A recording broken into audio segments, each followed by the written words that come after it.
Hello दोस्तों, स्वागत है आपका हमारे यूट्यूब चैनल HBT एक्सप्लेनर पर। तो काफ़ी दिनों बाद मैं एक साउथ की मूवी को एक्सप्लेन करने जा रहा हूँ जिसका नाम है हिट द सेकंड केस। इसके फर्स्ट पार्ट को भी काफ़ी ज़्यादा पसंद किया गया था, जिसके कारण मैं इसके सेकंड पार्ट को एक्सप्लेनेशन कर रहा हूँ, जिसमें आपको काफ़ी ज़्यादा सस्पेंस दिखाए जाएंगे और इस मूवी में आपको एक के बाद एक क्लाइमेक्स सीन दिखाए जाएंगे। अगर मैं आपको रिकमेंड करूँ तो इस मूवी को देखने की, तो आप इस मूवी को जरूर से जाकर देखिएगा, क्योंकि यह मूवी काफ़ी ज़्यादा शानदार मूवी है। तो चलो हम इस मूवी के एक्सप्लेनेशन को स्टार्ट करते हैं। तो मूवी के स्टार्ट में हमें एक राम नाम के बंदे को दिखाया जाता है जो गांव में काफी ज्यादा फेमस होता है, और वह मुझे देखने में तो काफी ज्यादा सिंपल लग रहा था, और लेकिन पर वह जितना सिंपल दिख रहा था वह उससे भी ज्यादा ही सिंपल रहता है। और वह अपने काम से कहीं जा रहा होता है, लेकिन उसकी ट्रेन खराब हो जाने के कारण अपने घर वापस आ जाता है। लेकिन जब वह अपने घर पर पहुंचता है तो वह मार्केट से कुछ सामान को लेकर आता है, जिसे वह अपनी वाइफ को बनाने के लिए देता है, जिसका नाम झांसी होता है। लेकिन हम राम के आने पर झांसी को देखते हैं तो उसके फेस का एक्सप्रेशन काफी ज्यादा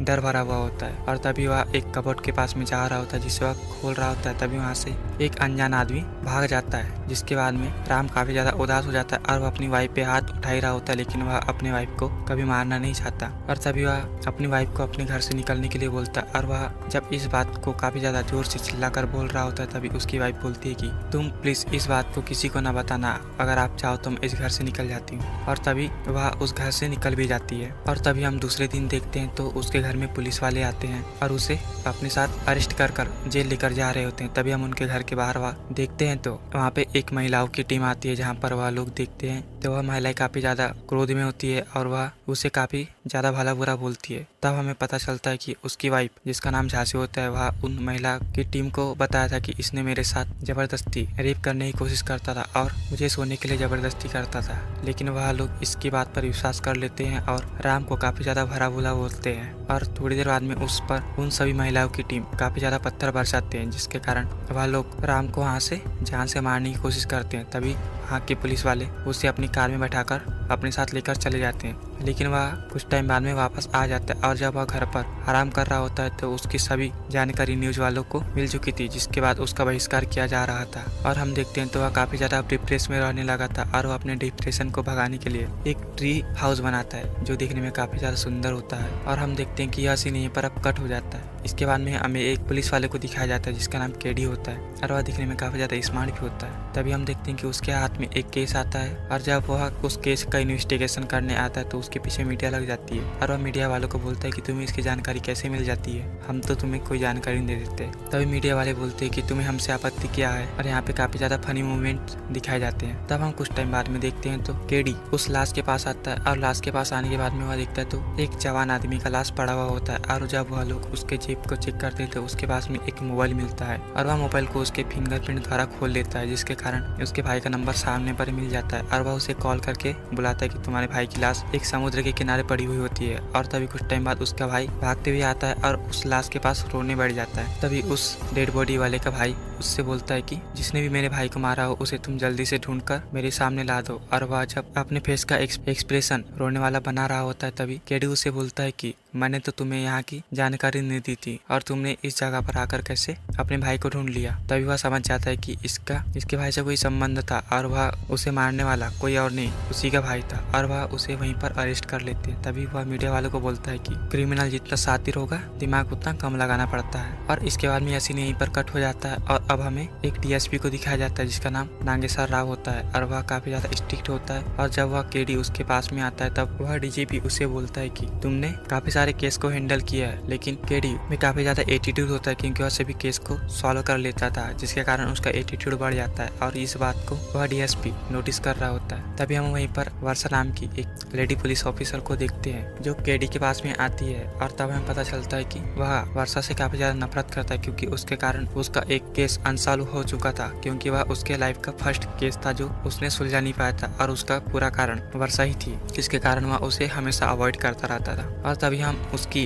गर्लफ्रेंड आर्या को देखते हैं, जो दिखने में काफी क्यूट थी, और वह एक महिला एसोसिएशन में काम करती थी। और हम देखते हैं कि उन दोनों के बीच में काफी ज्यादा प्यार होता है। और एक दिन केडी आर्या को बोलता है कि अब मैं तुम्हारे साथ में रहना चाहता हूँ। इसका मतलब है कि वह उसके साथ में लिव इन रिलेशनशिप में रहना चाहता था, क्योंकि वह शादी से पहले एक साथ रहना चाहता था, क्योंकि उसके मॉम डैड शादी के बाद में काफी ज्यादा झगड़ा हो रहे थे, जिसके कारण उसे शादियों पर विश्वास नहीं रहता था। और इस बात को आर्या बोलती है कि मैं इसका आंसर तुम्हें कुछ टाइम बाद में बताऊंगी। तभी हम देखते हैं कि केडी अपने मॉम डैड से बात कर रहा होता है और वह भी अपने लैपटॉप पर वीडियो कॉल से। तभी दरवाजे पर कोई घंटी बजा रहा होता है। तभी हम देखते हैं कि वहाँ पर अब आर्या आ चुकी थी और वह उसके साथ रहने के लिए तैयार हो चुकी थी। अब वह उसे अपने पास उठाकर ले आता है और इसको उसके मॉम डैड देख लेते हैं, लेकिन वह क्या करते, केडी के सामने उनकी एक नहीं चलती थी। तभी अब हम एक लड़की को देखते हैं जिसका नाम संजना था और वह दिखने में भी काफी ज्यादा क्यूट थी। तभी उसके पास में उसका एक दोस्त होता है जो उसे अपने साथ घर चलने के लिए बोलता है, लेकिन संजना बोलती है कि मैं कुछ टाइम बाद में आ जाऊंगी, तुम लोग अभी चले जाओ। और अब हम आर्या की मॉम को देखते हैं जो आर्या के पास में आती है और आर्या को काफी ज्यादा कुछ बोलती है, क्योंकि वह आर्या को खोना नहीं चाहती थी और वह उसे काफी ज्यादा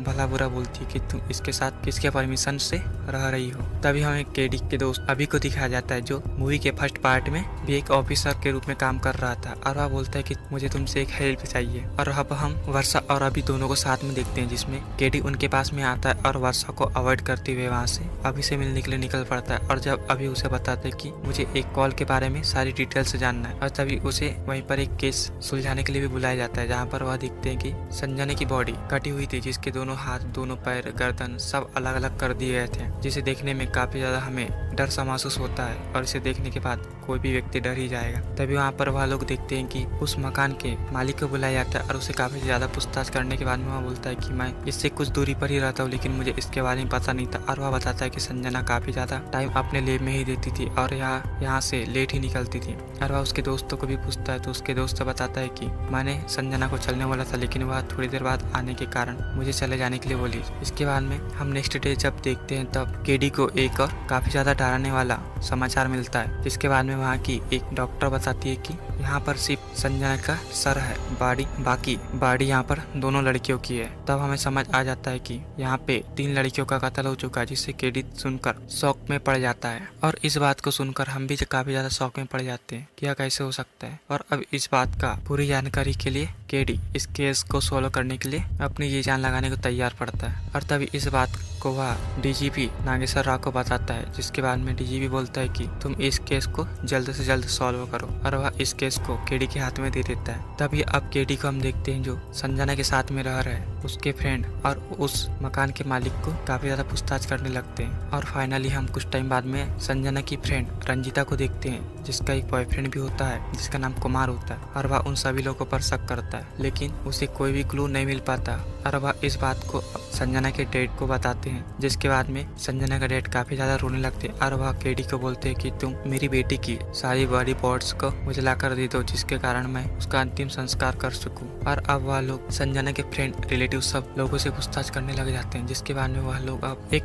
राघव नाम के घर पर आते हैं, जिसके बाद में उसे वही जूते मिलते हैं जिसे संजना के बॉडी के पास में चिन्ह पर देखा गया था। और वह लोग जब राघव के घर में आते हैं तो वहाँ ताला बंद होता है, और वह लोग अंदर जाने के बाद राघव के घर से उसी जूते को निकाल लेते जिसका नंबर 9 था। और वह उन्हें कंफर्म हो जाता है कि संजना को मारने वाला कोई और नहीं बल्कि वह राघव है। जिसके बाद में वह लोग राघव के फैक्ट्री में जाते हैं और राघव से मिलते हैं। तभी वहाँ पर राघव को पता चल जाता है कि उसे पुलिस पकड़ने के लिए आ रही होती है। तभी राघव वहाँ से भाग रहा होता है, लेकिन केडी उसे अपने साथ पकड़ ही लेता है और उसे काफी ज्यादा पूछताछ करता है। तभी वह बताता है कि मैं संजना के मरने वाले दिन काकीनाडा में था, लेकिन उसकी बात पर कोई विश्वास नहीं करता। और वह कुछ बातें केडी को बताना नहीं चाहता था, क्योंकि वह काकीनाडा अपने पर्सनल काम से गया था, जिसे वह किसी को भी बता नहीं सकता था। और अब हमें अगले दिन बताया जाता है कि आर्या अब प्रेग्नेंट हो चुकी है और वह इस खुशखबरी को केडी को सुनाती है, जिसके बाद में केडी काफी ज्यादा खुश होता है और वह इस बात को अपने मॉम को बताने के लिए बोलती है। तभी वह रात को डिनर करते वक्त आर्या की मॉम से बात करता है कि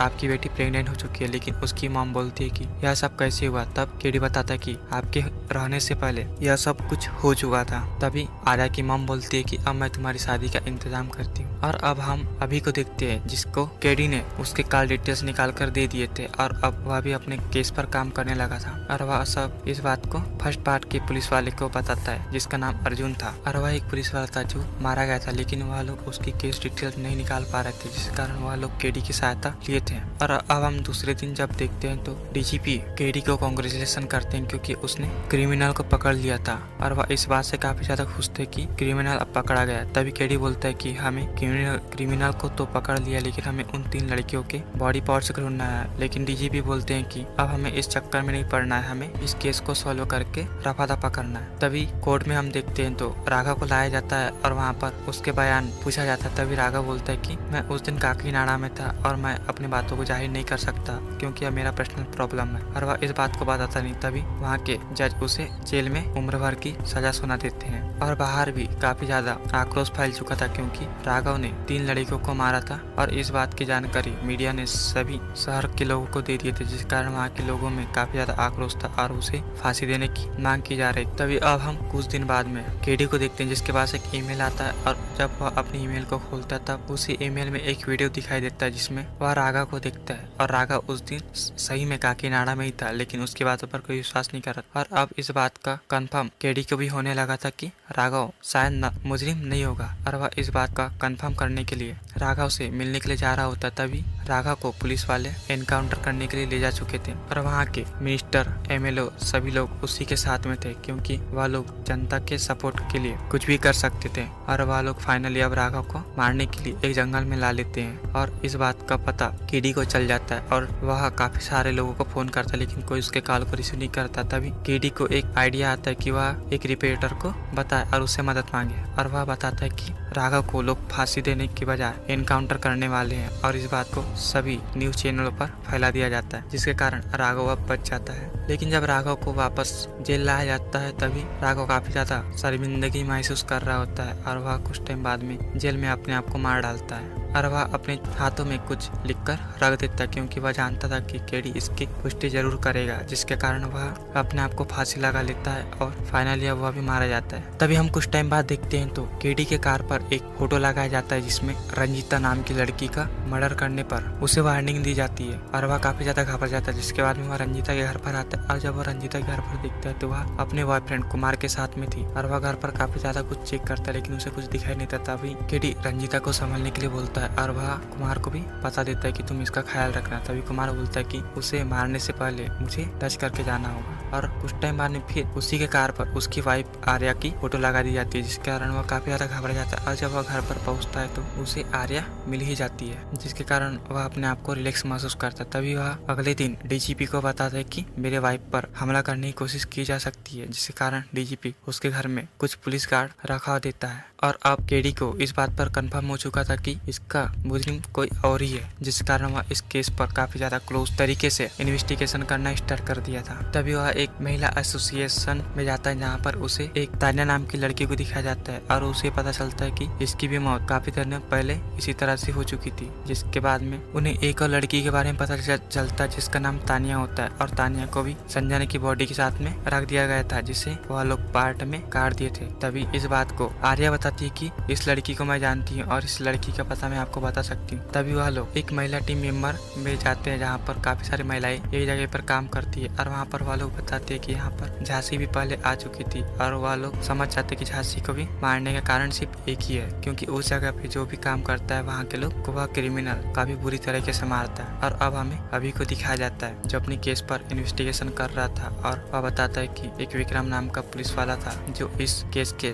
फर्स्ट पार्ट में था और वह एक लड़की के मर्डर पर इन्वेस्टिगेशन कर रहा था। और तभी यहाँ पर हमें फर्स्ट पार्ट के हीरो को दिखाया जाता है और वह भी उसी लड़की के बारे में इन्वेस्टिगेशन कर रहा था जिसका नाम तानिया होता है और वह हैदराबाद में मारी गई थी। तभी टाइम बाद अब हम केडी को देखते हैं जब केडी उस महिला की मेन लीडर के पास में आता है और बताता है कि यहाँ पे काफी ज्यादा मर्डर हो रहे हैं, जिसके बारे में वह बताती है कि एक पूजा नाम की लेडी थी जो हमारे साथ में काफी दिनों से काम कर रही थी और वह अभी कुछ दिनों तक हमारे पास काम करने नहीं आ रही है। जिसके बाद में अब केडी को काफी सारे बातें समझ में आ चुकी थी और उसे अब कंफर्म हो चुका था कि यह क्रिमिनल कोई और नहीं, यह झांकी ही हो सकती है। और वह लोग अब फाइनली झांकी के घर पर आते हैं और वह लोग वहाँ पर जाने के बाद में देखते हैं तो उन्हें एक ट्री हाउस दिखाई देता है जिसे हमने मूवी के फर्स्ट पार्ट में देखा था। और वहाँ पर आने के बाद में वह लोग वहाँ पे काफी ज्यादा इन्वेस्टिगेशन करते हैं और इन्वेस्टिगेशन में उन्हें पता चलता है कि एक लड़का जो अपने पिता से काफी ज्यादा प्यार करता था और वह अपनी मॉम से काफी ज्यादा नफरत करता था, जिसके कारण वह अपनी मॉम को शायद मार चुका होगा। और जब वहाँ पर काफी सारे इन्वेस्टिगेशन कर रहे थे तभी वहाँ पर उस ट्री हाउस में आग लग जाती है, जिसे एक बंदे ने लगा दिया होता है और वहाँ से भाग गया होता है। और जब वहाँ से केडी निकलता है तब वह अपने केबिन में आता है। जब बैठ रहा होता है तभी डीजीपी उसे कॉल करता है कि मैंने तुम्हारे घर से सारी की सारी पुलिस फोर्स हटा दी है, क्योंकि वह उससे काफी ज्यादा नाराज था और उसे इसी कारण से दुश्मनी थी, क्योंकि वह उसकी बातों को मान नहीं रहा था। और इस बात को सुनकर केडी काफी ज्यादा घबरा जाता है, क्योंकि आर्या घर पर अकेली थी और उस पर काफी ज्यादा खतरे थे। और जब वह घर पर आता है तब उसे आर्या वहाँ से गायब दिखती है, जिससे देखकर वह काफी ज्यादा घबरा जाता है और उसे घर पर ढूंढने लगता है। और तभी वहाँ पर वर्षा भी आ जाती है और वह लोग अब उन पर काफी ज्यादा रिसर्च करने लगे थे। तभी उन्हें एक फ्री डेंटल कैंप के बारे में दिखाई देता है, जहाँ पर वह लोग देखते हैं कि जहाँ पर भी जब भी यह मर्डर होता है वहाँ पर फ्री डेंटल कैंप लगा लिए गए होते हैं और यह भी मर्डर उसी दिन होता है। तब उसे समझ आ जाता है कि अब उसे कहाँ जाना है और वह उसी पते पर जाता है जहाँ पर आर्या अपने डायरी पर लिखी थी। और आर्या की एक आदत थी कि वह जहाँ भी जाती थी जाने से पहले अपनी डायरी को एक जगह पर रखकर उसमें उस बात को नोट कर देती थी, जिसके कारण केडी उसे पढ़ लेता है और उसी पते पर वहाँ पर चला जाता है। और जब वहाँ पर वह जाता है तो एक रूम में जाने के बाद में वह काफी सारी तस्वीरों को देखता है और वह तस्वीरों के पीछे जब देखता है तो उन्हें सभी जगह पर लाशें दिखाई देती है। और वहीं पर डॉक्टर केबिन होता है जहाँ पर केडी पर हमला कर दिया जाता है और वह हमला करने वाला कोई और नहीं, वह रंजीता का बॉयफ्रेंड कुमार ही होता है, जो एक साइको किलर था। और तब हमें यहाँ पर सब बात समझ आ जाती है और तभी कुमार बताता है कि मेरे पिता की कोई गलती नहीं थी, लेकिन मेरी मॉम ने सेक्सुअल एसोसिएशन के कारण मेरे बाप को धोखे में रखा और उसे मरवाने की कोशिश की, जिस कारण मैंने गुस्से में आकर अपनी मॉम को ही जान से मार डाला। और मेरी मॉम के साथ में जितने भी उस महिला टीम एसोसिएशन में थे, मैंने वहाँ के सभी लोगों को मारना स्टार्ट कर दिया था। और वह उसे काफी ज्यादा टॉर्चर करने लगता है और वह जब उसे बेहोश कर देता है तो उसे कुमार एक बेड पर बांध देता है और बेड पर बांधने के कारण उसे और भी ज्यादा टॉर्चर करने लगता है। और जब वह काफी ज्यादा गंभीर हालत में होता है तभी वह पूजा को भी आर्या को भी अपने साथ में लाता है और उसे भी एक चेयर पर बांध देता है और उसके भी हाथ काट देता है, जिसके कारण आर्या काफी ज्यादा तड़प रही होती है। और वह जब अपनी बातों को बता रहा होता है तभी कुछ टाइम बाद में वह अपने हाथ में लकड़ी काटने वाली मशीन को ला लेता है, जिससे वह सभी लड़कियों के हाथ पैर को काटता है। लेकिन कुछ टाइम बाद में हम देखते हैं तो केडी अपने डॉगी को सीटी मारकर अपने पास बुला लेता है और वह केडी को कुछ भी करके छुड़ा ही लेता है। लेकिन वहीं पर कुछ टाइम बाद में वर्षा भी पहुंच जाती है और वर्षा और कुमार के बीच में काफी ज्यादा फाइटिंग होती है, जिसके कारण कुमार के हाथों में गन आ जाता है और वह गन कुमार केडी के कुत्ते पर मार देता है, जिसके कारण उसका कुत्ता काफी ज्यादा गंभीर हालत में हो जाता है। और केडी को जब गुस्सा आता है तो वह कुमार को काफी बुरी तरीके से मार डालता है, जिसके बाद में वहीं पर काफी सारे लोग पहुंच जाते हैं और उन्हें हॉस्पिटल लेकर जाया जाता है। और वहां पर हम देखते हैं तो दोनों अब काफी ज्यादा सुरक्षित हो चुके हैं और उनका कुत्ता भी बच चुका होता है। और यहीं पर डीजीपी नागेश्वर राव को दिखाया जाता है, जो केडी से माफी मांग रहा था और उसे बोलता है कि मुझे माफ कर दो, मैंने तुम्हें अच्छे से जाना नहीं और डिपार्टमेंट को बदनामी से बचाने के लिए मैंने तुम्हारे साथ ऐसा किया था। और अब हम केडी और आर्या को देखते हैं, जिसमें उन दोनों की शादी हो रही होती है और यह शादी काफी अजीब प्रकार का शादी हो रहा होता है, क्योंकि यहाँ पर शादी से पहले ही प्रेग्नेंट हो जाता है, जिसे देखने के बाद यहाँ पे काफी ज्यादा फनी मोमेंट सीन दिखाए जाते हैं। और यहीं पर अब आगमन होता है अपने नानी भैया, जिसका नाम अर्जुन होता है और यह इस मूवी के तीसरे पार्ट में दिखाए जाएंगे और यह इन्हीं के मेन हीरो रहेंगे। दोस्तों, मैंने आपको लास्ट का क्लाइमेक्स सीन काफी अच्छी तरह से एक्सप्लेन नहीं किया, क्योंकि आपको इसके लास्ट के क्लाइमेक्स सीन को देखने के बाद काफी ज्यादा मजा आने वाला है, इसलिए आप इस मूवी को जरूर से देखिएगा। इसकी हिंदी डब दिसंबर के लास्ट में जरूर से आ जाएगी। अगर आपको नानी सुपरस्टार नानी को आपको इसके तीसरे पार्ट में देखना है तो आप हमें कमेंट में जरूर बताएं कि आप भी इन्हें इस रोल में काफी ज्यादा पसंद करोगे या नहीं। और इसमें नानी सर का एक डायलॉग होता है जिसमें वह बोलते हैं कि 100 निर्दोष मारे जाए पर एक भी क्रिमिनल नहीं बचना चाहिए। यह काफी उल्टा डायलॉग है, जिसे सुनने के बाद मेरा भी दिमाग काफी चकरा सा गया था। लेकिन फाइनली मैं आपको बता दूं कि यह मूवी काफी ज्यादा इंटरेस्टिंग है। अगर आप इसे देखोगे तो आपको इस मूवी में एक के बाद एक क्लाइमेक्स सीन दिखाए जाएंगे और यह मूवी काफी ज्यादा सुपर हिट मूवी है। अगर आपको वीडियो अच्छी लगी हो तो लाइक के साथ सब्सक्राइब जरूर कीजिएगा। मिलते हैं नेक्स्ट वीडियो में, जब तक के लिए हेलो दोस्तों, स्वागत है आपका हमारे YouTube चैनल HBT एक्सप्लेनर पर। तो काफ़ी दिनों बाद मैं एक साउथ की मूवी को एक्सप्लेन करने जा रहा हूँ, जिसका नाम है हिट द सेकंड केस। इसके फर्स्ट पार्ट को भी काफ़ी ज़्यादा पसंद किया गया था, जिसके कारण मैं इसके सेकंड पार्ट को एक्सप्लेनेशन कर रहा हूँ, जिसमें आपको काफ़ी ज़्यादा सस्पेंस दिखाए जाएंगे और इस मूवी में आपको एक के बाद एक क्लाइमेक्स सीन दिखाए जाएंगे। अगर मैं आपको रिकमेंड करूँ तो इस मूवी को देखने की, तो आप इस मूवी को जरूर से जाकर देखिएगा, क्योंकि यह मूवी काफ़ी ज़्यादा शानदार मूवी है। तो चलो हम इस मूवी के एक्सप्लेनेशन को स्टार्ट करते हैं। तो मूवी के स्टार्ट में हमें एक राम नाम के बंदे को दिखाया जाता है जो गांव में काफी ज्यादा फेमस होता है और वह मुझे देखने में तो काफी ज्यादा सिंपल लग रहा था और लेकिन पर वह जितना सिंपल दिख रहा था वह उससे भी ज्यादा ही सिंपल रहता है और वह अपने काम से कहीं जा रहा होता है, लेकिन उसकी ट्रेन खराब हो जाने के कारण अपने घर वापस आ जाता है। लेकिन जब वह अपने घर पर पहुंचता है तो वह मार्केट से कुछ सामान को लेकर आता है जिसे वह अपनी वाइफ को बनाने के लिए देता है, जिसका नाम झांसी होता है। लेकिन हम राम के आने पर झांसी को देखते हैं तो उसके फेस का एक्सप्रेशन काफी ज्यादा डर भरा हुआ होता है और तभी वह एक कबोर्ड के पास में जा रहा होता है जिसे वह खोल रहा होता है। तभी वहाँ से एक अनजान आदमी भाग जाता है, जिसके बाद में राम काफी ज्यादा उदास हो जाता है और वह अपनी वाइफ पे हाथ उठा ही रहा होता है, लेकिन वह अपने वाइफ को कभी मारना नहीं चाहता और तभी वह अपनी वाइफ को अपने घर से निकलने के लिए बोलता है। और वह जब इस बात को काफी ज्यादा जोर से चिल्लाकर बोल रहा होता है तभी उसकी वाइफ बोलती है कि तुम प्लीज इस बात को किसी को न बताना, अगर आप चाहो तो मैं इस घर से निकल जाती हूँ। और तभी वह उस घर से निकल भी जाती है। और तभी हम दूसरे दिन देखते हैं तो उसके घर में पुलिस वाले आते हैं और उसे अपने साथ अरेस्ट कर जेल लेकर जा रहे होते हैं। तभी हम उनके घर के बाहर वह देखते हैं तो वहाँ पे एक महिलाओं की टीम आती है जहाँ पर वह लोग देखते हैं तो वह महिलाएं काफी ज्यादा क्रोध में होती है और वह उसे काफी ज्यादा भला बुरा बोलती है। तब हमें पता चलता है कि उसकी वाइफ जिसका नाम झांसी होता है वह उन महिला की टीम को बताया था कि इसने मेरे साथ जबरदस्ती रेप करने की कोशिश करता था और मुझे सोने के लिए जबरदस्ती करता था। लेकिन वह लोग इसकी बात पर विश्वास कर लेते हैं और राम को काफी ज्यादा भला बुरा बोलते हैं और थोड़ी देर बाद में उस पर उन सभी महिलाओं की टीम काफी ज्यादा पत्थर बरसाते हैं, जिसके कारण वह लोग राम को वहाँ से जान से मारने की कोशिश करते हैं। तभी वहाँ के पुलिस वाले उसे अपनी कार में बैठाकर अपने साथ लेकर चले जाते हैं, लेकिन वह कुछ टाइम बाद में वापस आ जाता है और जब वह घर पर आराम कर रहा होता है तो उसकी सभी जानकारी न्यूज वालों को मिल चुकी थी, जिसके बाद उसका बहिष्कार किया जा रहा था। और हम देखते हैं तो वह काफी ज्यादा डिप्रेशन में रहने लगा था और वह अपने डिप्रेशन को भगाने के लिए एक ट्री हाउस बनाता है जो देखने में काफी ज्यादा सुंदर होता है। और हम देखते हैं कि यह सीन यहीं पर अब कट हो जाता है। इसके बाद में हमें एक पुलिस वाले को दिखाया जाता है जिसका नाम केडी होता है और वह दिखने में काफी ज्यादा स्मार्ट भी होता है। तभी हम देखते हैं कि उसके हाथ में एक केस आता है और जब वह उस केस का इन्वेस्टिगेशन करने आता है तो उसके पीछे मीडिया लग जाती है और वह मीडिया वालों को बोलता है कि तुम्हें इसकी जानकारी कैसे मिल जाती है, हम तो तुम्हें कोई जानकारी नहीं दे देते। तभी मीडिया वाले बोलते हैं कि तुम्हें हमसे आपत्ति क्या है और यहाँ पे काफी ज्यादा फनी मूवमेंट दिखाए जाते हैं। तब हम कुछ टाइम बाद में देखते हैं तो केडी उस लाश के पास आता है और लाश के पास आने के बाद में वह देखता है तो एक जवान आदमी का लाश पड़ा हुआ होता है और जब वह लोग उसके जेब को चेक करते हैं तो उसके पास में एक मोबाइल मिलता है और वह मोबाइल को उसके फिंगरप्रिंट द्वारा खोल लेता है, जिसके कारण उसके भाई का नंबर सामने पर मिल जाता है और वह उसे कॉल करके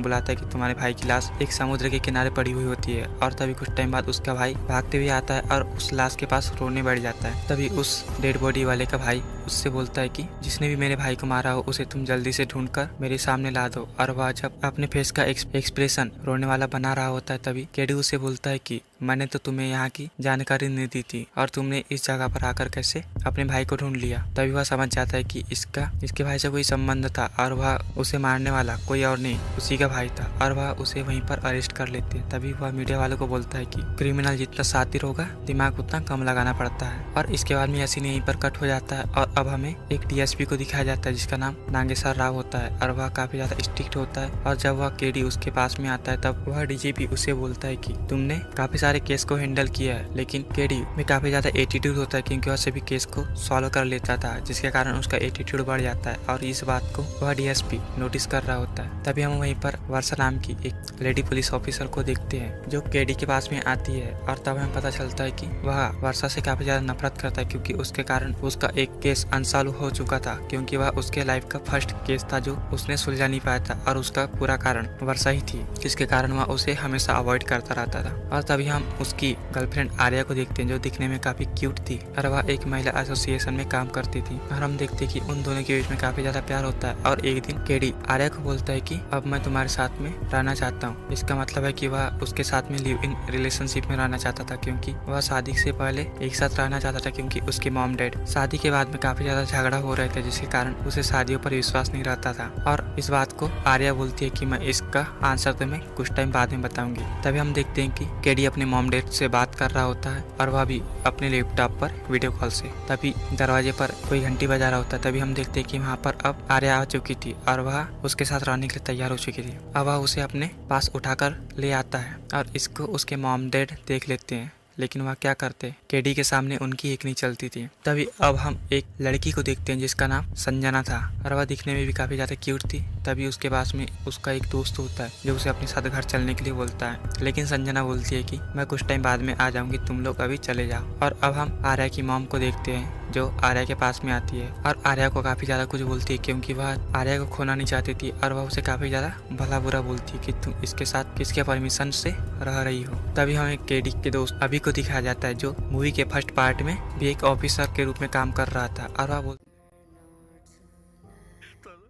हेलो दोस्तों, स्वागत है आपका हमारे YouTube चैनल HBT एक्सप्लेनर पर। तो काफ़ी दिनों बाद मैं एक साउथ की मूवी को एक्सप्लेन करने जा रहा हूं जिसका नाम है हिट द सेकंड केस। इसके फर्स्ट पार्ट को भी काफ़ी ज़्यादा पसंद किया गया था, जिसके कारण मैं इसके सेकंड पार्ट को एक्सप्लेनेशन कर रहा हूं, जिसमें आपको काफ़ी ज़्यादा सस्पेंस दिखाए जाएंगे और इस मूवी में आपको एक के बाद एक क्लाइमैक्स सीन दिखाए जाएंगे। अगर मैं आपको रिकमेंड करूँ तो इस मूवी को देखने की, तो आप इस मूवी को जरूर से जाकर देखिएगा क्योंकि यह मूवी काफ़ी ज़्यादा शानदार मूवी है। तो चलो हम इस मूवी के एक्सप्लेनेशन को स्टार्ट करते हैं। तो मूवी के स्टार्ट में हमें एक राम नाम के बंदे को दिखाया जाता है जो गांव में काफी ज्यादा फेमस होता है और वह मुझे देखने में तो काफी ज्यादा सिंपल लग रहा था, और लेकिन पर वह जितना सिंपल दिख रहा था वह उससे भी ज्यादा ही सिंपल रहता है। और वह अपने काम से कहीं जा रहा होता है, लेकिन उसकी ट्रेन खराब हो जाने के कारण अपने घर वापस आ जाता है। लेकिन जब वह अपने घर पर पहुंचता है तो वह मार्केट से कुछ सामान को लेकर आता है जिसे वह अपनी वाइफ को बनाने के लिए देता है, जिसका नाम झांसी होता है। लेकिन हम राम के आने पर झांसी को देखते हैं तो उसके फेस का एक्सप्रेशन काफी ज्यादा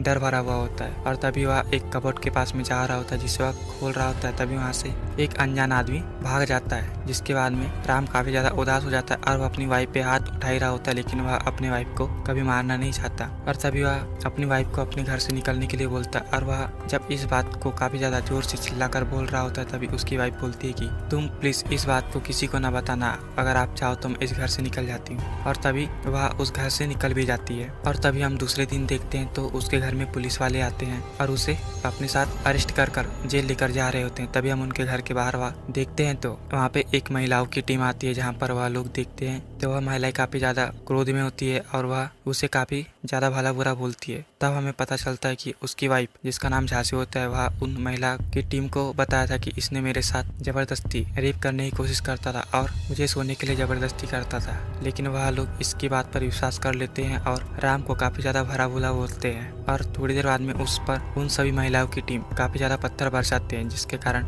वह लोग राम को वहाँ से जान से मारने की कोशिश करते हैं। तभी वहाँ के पुलिस वाले उसे अपनी कार में बैठाकर अपने साथ लेकर चले जाते हैं, लेकिन वह कुछ टाइम बाद में वापस आ जाता है। और जब वह घर पर आराम कर रहा होता है तो उसकी सभी जानकारी न्यूज वालों को मिल चुकी थी, जिसके बाद उसका बहिष्कार किया जा रहा था। और हम देखते हैं तो वह काफी ज्यादा डिप्रेशन में रहने लगा था और वह अपने डिप्रेशन को भगाने के लिए एक ट्री हाउस बनाता है जो देखने में काफी ज्यादा सुंदर होता है। और हम देखते हैं कि यह सीन यहीं पर अब कट हो जाता है। इसके बाद में हमें एक पुलिस वाले को दिखाया जाता है जिसका नाम केडी होता है और वह दिखने में काफी ज्यादा स्मार्ट भी होता है। तभी हम देखते हैं कि उसके हाथ में एक केस आता है और जब वह उस केस का इन्वेस्टिगेशन करने आता है तो उसके पीछे मीडिया लग जाती है और वह मीडिया वालों को बोलता है कि तुम्हें इसकी जानकारी कैसे मिल जाती है, हम तो तुम्हें कोई जानकारी नहीं दे देते। तभी मीडिया वाले बोलते हैं कि तुम्हें हमसे आपत्ति क्या है, और यहाँ पे काफी ज्यादा फनी मूवमेंट दिखाए जाते हैं। तब हम कुछ टाइम बाद में देखते हैं तो केडी उस लाश के पास आता है और लाश के पास आने के बाद में वह देखता है तो एक जवान आदमी का लाश पड़ा हुआ होता है। और जब वह लोग उसके जेब को चेक करते हैं तो उसके पास में एक मोबाइल मिलता है और वह मोबाइल को उसके फिंगरप्रिंट द्वारा खोल लेता है, जिसके कारण उसके भाई का नंबर सामने पर मिल जाता है और वह उसे कॉल करके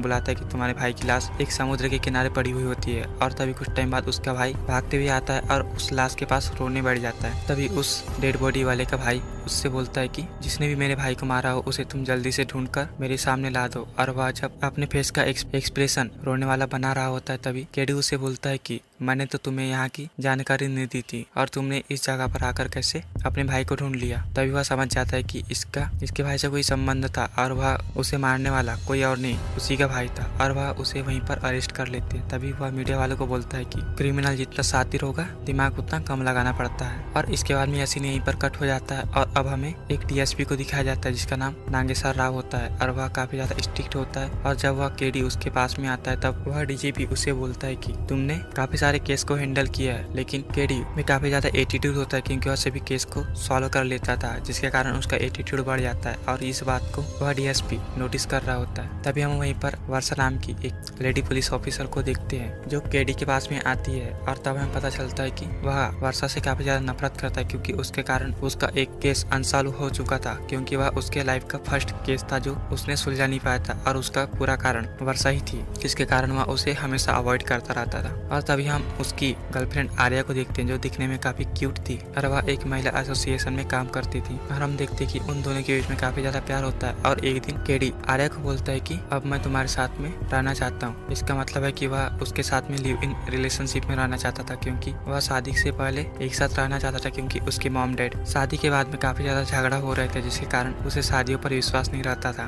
और इस बात को आर्या बोलती है कि मैं इसका आंसर तुम्हें कुछ टाइम बाद में बताऊंगी। तभी हम देखते हैं कि केडी अपने मॉम डैड से बात कर रहा होता है और वह भी अपने लैपटॉप पर वीडियो कॉल से। तभी दरवाजे पर कोई घंटी बजा रहा होता है। तभी हम देखते हैं कि वहाँ पर अब आर्या आ चुकी थी और वह उसके साथ रहने के लिए तैयार हो चुकी थी। अब वह उसे अपने पास उठाकर ले आता है और इसको उसके मॉम डैड देख लेते हैं, लेकिन वह क्या करते, केडी के सामने उनकी एक नहीं चलती थी। तभी अब हम एक लड़की को देखते हैं जिसका नाम संजना था और वह दिखने में भी काफी ज्यादा क्यूट थी। तभी उसके पास में उसका एक दोस्त होता है जो उसे अपने साथ घर चलने के लिए बोलता है, लेकिन संजना बोलती है कि मैं कुछ टाइम बाद में आ जाऊंगी, तुम लोग अभी चले जाओ। और अब हम आर्या की मॉम को देखते हैं जो आर्या के पास में आती है और आर्या को काफी ज्यादा कुछ बोलती है, क्योंकि वह आर्या को खोना नहीं चाहती थी और वह उसे काफी ज्यादा भला बुरा बोलती है कि तुम इसके साथ किसके परमिशन से रह रही हो। तभी हमें केडी के दोस्त अभी को दिखाया जाता है, जो मूवी के फर्स्ट पार्ट में भी एक ऑफिसर के रूप में काम कर रहा था और वह बोलता है कि मुझे तुमसे एक हेल्प चाहिए। और अब हम वर्षा और अभी दोनों को साथ में देखते हैं, जिसमें केडी उनके पास में आता है और वर्षा को अवॉइड करते हुए वहाँ से अभी से मिलने के लिए निकल पड़ता है। और जब अभी उसे बताते कि मुझे एक कॉल के बारे में सारी डिटेल्स जानना है, और तभी उसे वहीं पर एक केस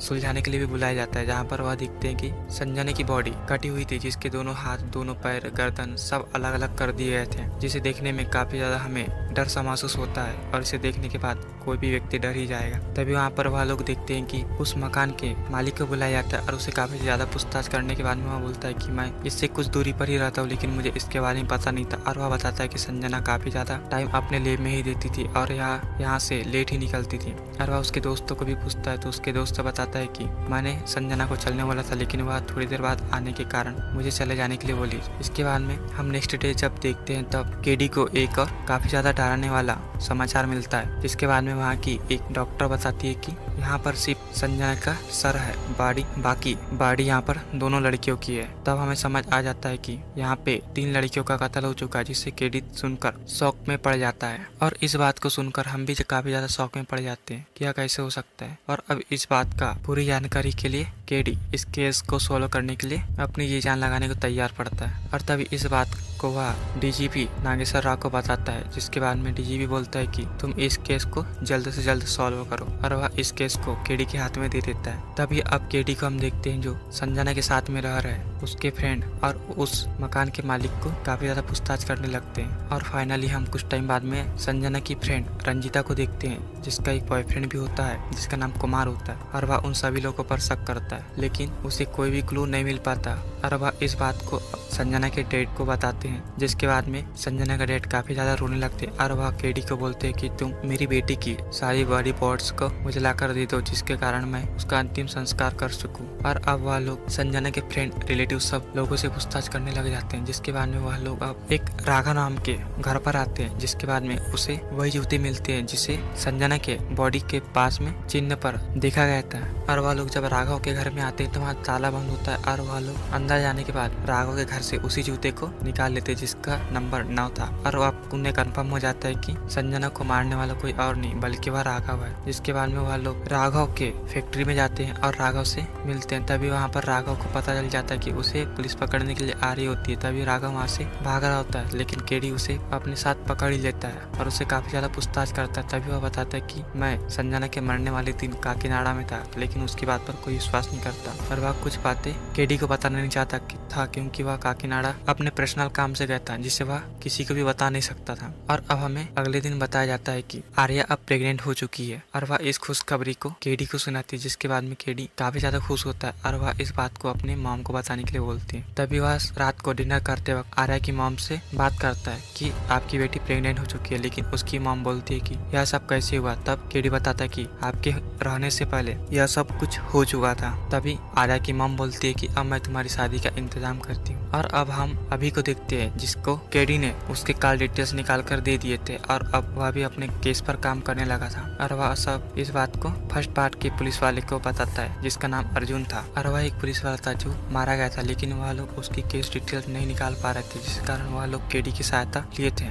और अब हम दूसरे दिन जब देखते हैं तो डीजीपी केडी को कांग्रेचुलेशन करते हैं क्योंकि उसने क्रिमिनल को पकड़ लिया था और वह इस बात से काफी ज्यादा खुश थे कि क्रिमिनल अब पकड़ा गया। तभी केडी बोलता है कि हमें क्रिमिनल को तो पकड़ लिया, लेकिन हमें उन 3 लड़कियों के बॉडी पार्ट्स ढूंढना है। लेकिन डीजीपी बोलते हैं कि अब हमें इस चक्कर में नहीं पड़ना है, हमें इस केस को सॉल्व करके रफा दफा करना है। तभी कोर्ट में हम देखते हैं तो राघव को लाया जाता है और वहाँ पर उसके बयान पूछा जाता है। तभी राघव बोलता है कि मैं उस दिन काकीनाडा में था और मैं अपनी बातों को जाहिर नहीं कर सकता क्योंकि अब मेरा पर्सनल प्रॉब्लम है, और वह इस बात को बताता नहीं। तभी वहाँ के जज उसे जेल में उम्र भर की सजा सुना देते हैं। और बाहर भी काफी ज्यादा आक्रोश फैल चुका था क्योंकि राघव ने 3 लड़कियों को मारा था और इस बात की जानकारी मीडिया ने सभी शहर के लोगों को दे दिए थे, जिस कारण वहाँ के लोगों में काफी ज्यादा आक्रोश था और उसे फांसी देने की मांग की जा रही। तभी अब हम कुछ दिन बाद में केडी को देखते हैं जिसके पास एक ईमेल आता है और जब वह अपनी ईमेल को खोलता है तब उसी ईमेल में एक वीडियो दिखाई देता है जिसमें वह राघव को देखता है। और राघव उस दिन सही में काकीनाडा में ही था, लेकिन उसकी बातों पर कोई विश्वास नहीं कर रहा। और अब इस बात का कंफर्म केडी को भी होने लगा था कि राघव शायद मुजरिम नहीं होगा, और वह इस बात का कंफर्म करने के लिए राघव से मिलने के लिए जा रहा होता। तभी राघव को पुलिस वाले एनकाउंटर करने के लिए ले जा चुके थे और वहाँ के मिनिस्टर, एमएलए सभी लोग उसी के साथ में थे क्योंकि वह लोग जनता के सपोर्ट के लिए कुछ भी कर सकते थे। और वह लोग फाइनली अब राघव को मारने के लिए एक जंगल में ला लेते हैं और इस बात का पता केडी को चल जाता है और वह काफी सारे लोगों को फोन करता है, लेकिन कोई उसके कॉल को रिसीव नहीं करता। तभी केडी को एक आइडिया आता है कि वह एक रिपोर्टर को बताए और उससे मदद मांगे, और वह बताता है कि राघव को लोग फांसी देने की बजाय एनकाउंटर करने वाले हैं। और इस बात को सभी न्यूज चैनलों पर फैला दिया जाता है, जिसके कारण राघव अब बच जाता है। लेकिन जब राघव को वापस जेल लाया जाता है तभी राघव काफी ज्यादा शर्मिंदगी महसूस कर रहा होता है और वह कुछ टाइम बाद में जेल में अपने आप को मार डालता है। और वह अपने हाथों में कुछ लिखकर रख देता है क्योंकि वह जानता था कि केडी इसकी पुष्टि जरूर करेगा, जिसके कारण वह अपने आप को फांसी लगा लेता है और फाइनली वह भी मारा जाता है। तभी हम कुछ टाइम बाद देखते हैं तो केडी के कार पर एक फोटो लगाया जाता है जिसमें रंजीता नाम की लड़की का मर्डर करने पर उसे वार्निंग दी जाती है और वह काफी ज्यादा घबरा जाता है। जिसके बाद में वह रंजीता के घर पर आता है और जब वह रंजीता के घर पर देखता है तो वह अपने बॉयफ्रेंड कुमार के साथ में थी और वह घर पर काफी ज्यादा कुछ चेक करता है, लेकिन उसे कुछ दिखाई नहीं देता। तभी केडी रंजीता को संभालने के लिए बोलता है और वह कुमार को भी बता देता है कि तुम इसका ख्याल रखना। तभी कुमार बोलता है कि उसे मारने से पहले मुझे टच करके जाना होगा। और कुछ टाइम बाद में फिर उसी के कार पर उसकी वाइफ आर्या की फोटो लगा दी जाती है, जिसके कारण वह काफी ज्यादा घबरा जाता है। और जब वह घर पर पहुंचता है तो उसे आर्या मिल ही जाती है, जिसके कारण वह अपने आप को रिलैक्स महसूस करता है। तभी वह अगले दिन डीजीपी को बताता है कि मेरे वाइफ पर हमला करने की कोशिश की जा सकती है, जिसके कारण डीजीपी उसके घर में कुछ पुलिस गार्ड रखा देता है। और अब केडी को इस बात पर कंफर्म हो चुका था कि इसका मुजरिम कोई और ही है, जिस कारण वह इस केस पर काफी ज्यादा क्लोज तरीके से इन्वेस्टिगेशन करना स्टार्ट कर दिया था। तभी वह एक महिला एसोसिएशन में जाता है जहाँ पर उसे एक तान्या नाम की लड़की को दिखाया जाता है और उसे पता चलता है कि इसकी भी मौत काफी दिनों पहले इसी तरह से हो चुकी थी। जिसके बाद में उन्हें एक और लड़की के बारे में पता चलता है जिसका नाम तानिया होता है और तानिया को भी संजना की बॉडी के साथ में रख दिया गया था, जिसे वह लोग पार्ट में काट दिए थे। तभी इस बात को आर्या बताती है कि इस लड़की को मैं जानती हूँ और इस लड़की का पता मैं आपको बता सकती हूँ। तभी वह लोग एक महिला टीम मेंबर में जाते हैं जहाँ पर काफी सारी महिलाएं एक जगह पर काम करती है और वहाँ पर वह लोग बताते हैं कि यहाँ पर झांसी भी पहले आ चुकी थी और वह लोग समझ जाते कि झांसी को भी मारने का कारण सिर्फ एक ही है, क्योंकि उस जगह पे जो भी काम करता है वहाँ के लोग को वह क्रिमिनल काफी बुरी तरीके से मारता है। और अब हमें अभी को दिखाया जाता है जो अपने केस पर इन्वेस्टिगेशन कर रहा था और वह बताता है कि एक विक्रम नाम का पुलिस वाला था जो इस केस के फर्स्ट पार्ट में था और वह एक लड़की के मर्डर पर इन्वेस्टिगेशन कर रहा था। और तभी यहाँ पर हमें फर्स्ट पार्ट के हीरो को दिखाया जाता है और वह भी उसी लड़की के बारे में इन्वेस्टिगेशन कर रहा था जिसका नाम तानिया होता है और वह हैदराबाद में मारी गई थी। तभी टाइम बाद अब हम केडी को देखते हैं जब केडी उस महिला की मेन लीडर के पास में आता है और बताता है कि यहाँ पे काफी ज्यादा मर्डर हो रहे हैं, जिसके बारे में वह बताती है कि एक पूजा नाम की लेडी थी जो हमारे साथ में काफी दिनों से काम कर रही थी और वह भी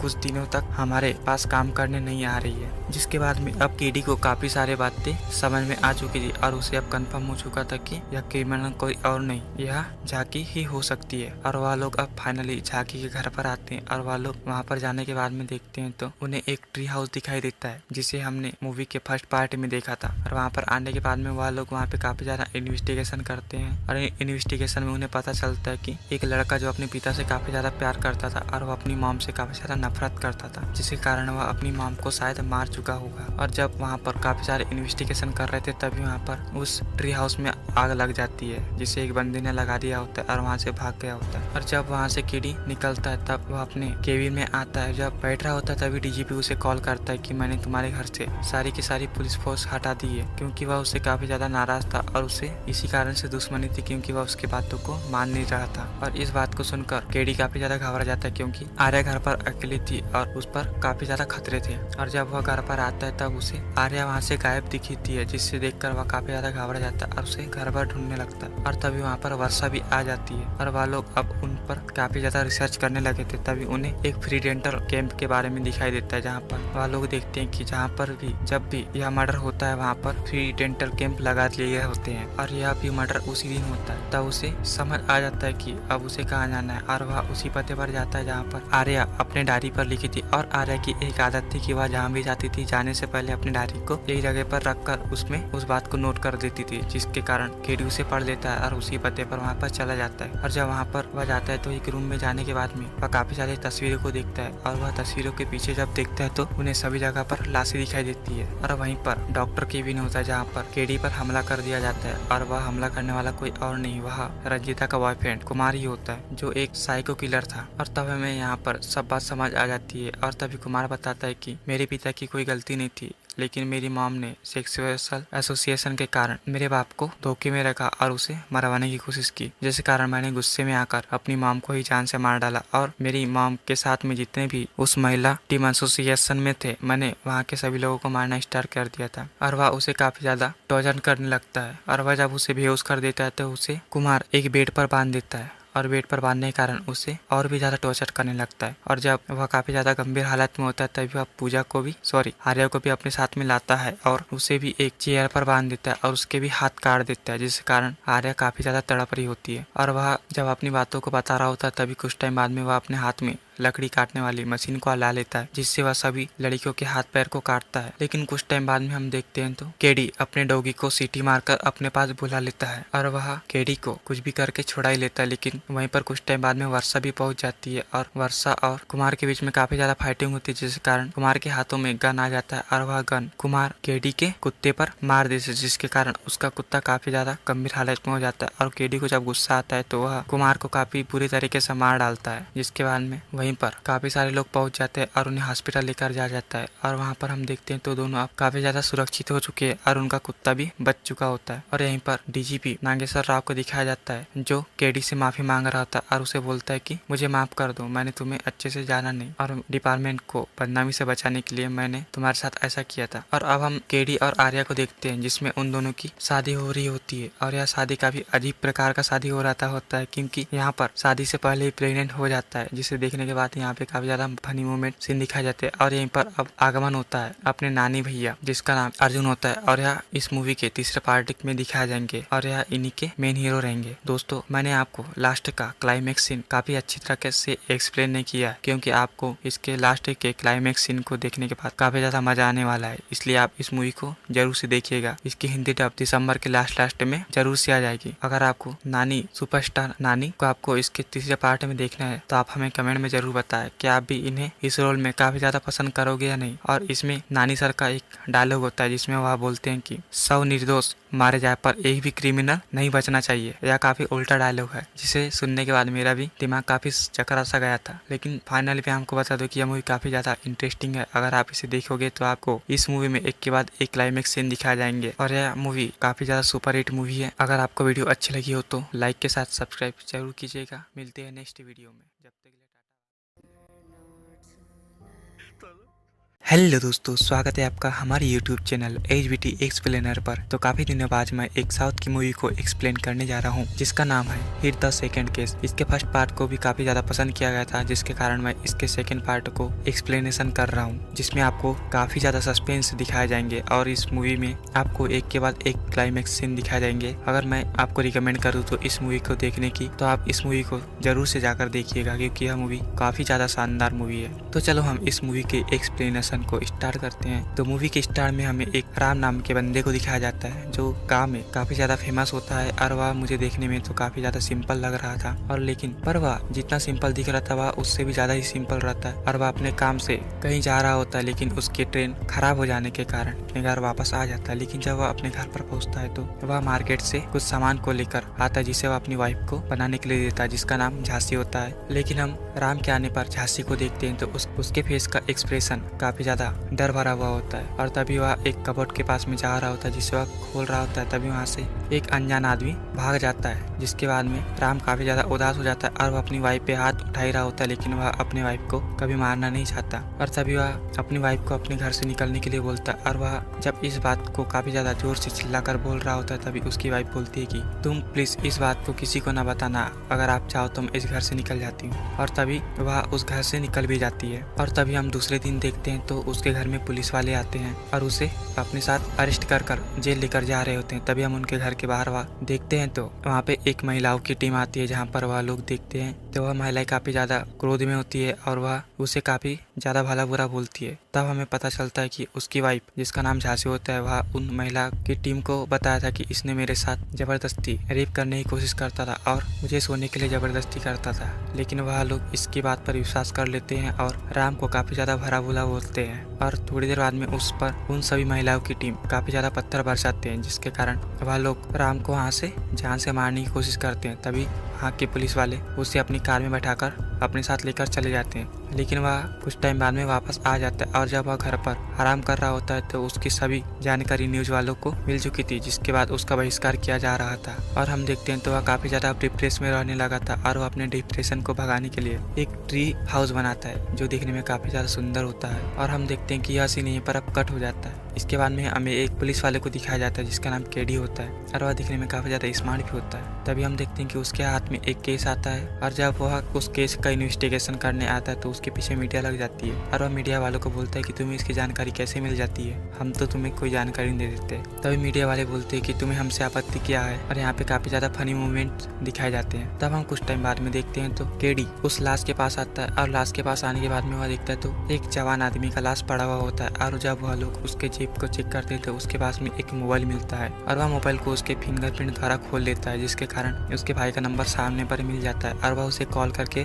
बुलाता है कि तुम्हारे भाई की लाश एक समुद्र के किनारे पड़ी हुई होती है। और तभी कुछ टाइम बाद उसका भाई भागते हुए आता है और उस लाश के पास रोने बैठ जाता है। तभी उस डेड बॉडी वाले का भाई उससे बोलता है कि जिसने भी मेरे भाई को मारा हो उसे तुम जल्दी से ढूंढकर मेरे सामने ला दो। और वह जब अपने फेस का एक्सप्रेशन रोने वाला बना रहा होता है तभी केडी उसे बोलता है कि मैंने तो तुम्हें यहाँ की जानकारी नहीं दी थी और तुमने इस जगह पर आकर कैसे अपने भाई को ढूंढ लिया। तभी वह समझ जाता है कि इसके भाई से कोई संबंध था और वह उसे मारने वाला कोई और नहीं उसी का भाई था और वह उसे वहीं पर अरेस्ट कर लेते हैं। तभी वह मीडिया वालों को बोलता है कि क्रिमिनल जितना शातिर होगा दिमाग उतना कम लगाना पड़ता है। और इसके बाद में यह सीन यहीं पर कट हो जाता है और अब हमें एक डीएसपी को दिखाया जाता है जिसका नाम नागेश्वर राव होता है और वह काफी ज्यादा स्ट्रिक्ट होता है। और जब वह केडी उसके पास में आता है तब वह डीजीपी उसे बोलता है कि तुमने काफी सारे केस को हैंडल किया है, लेकिन केडी में काफी ज्यादा एटीट्यूड होता है क्योंकि वह सभी केस को सॉल्व कर लेता था, जिसके कारण उसका एटीट्यूड बढ़ जाता है और इस बात को वह डीएसपी नोटिस कर रहा होता है। तभी हम वहीं पर वर्षा नाम की एक लेडी पुलिस ऑफिसर को देखते हैं जो केडी के पास में आती है और तब हमें पता चलता है कि वह वर्षा से काफी ज्यादा नफरत करता है क्योंकि उसके कारण उसका एक केस अनसॉल्व हो चुका था, क्योंकि वह उसके लाइफ का फर्स्ट केस था जो उसने सुलझा नहीं पाया था और उसका पूरा कारण वर्षा ही थी, जिसके कारण वह उसे हमेशा अवॉइड करता रहता था। और तभी हम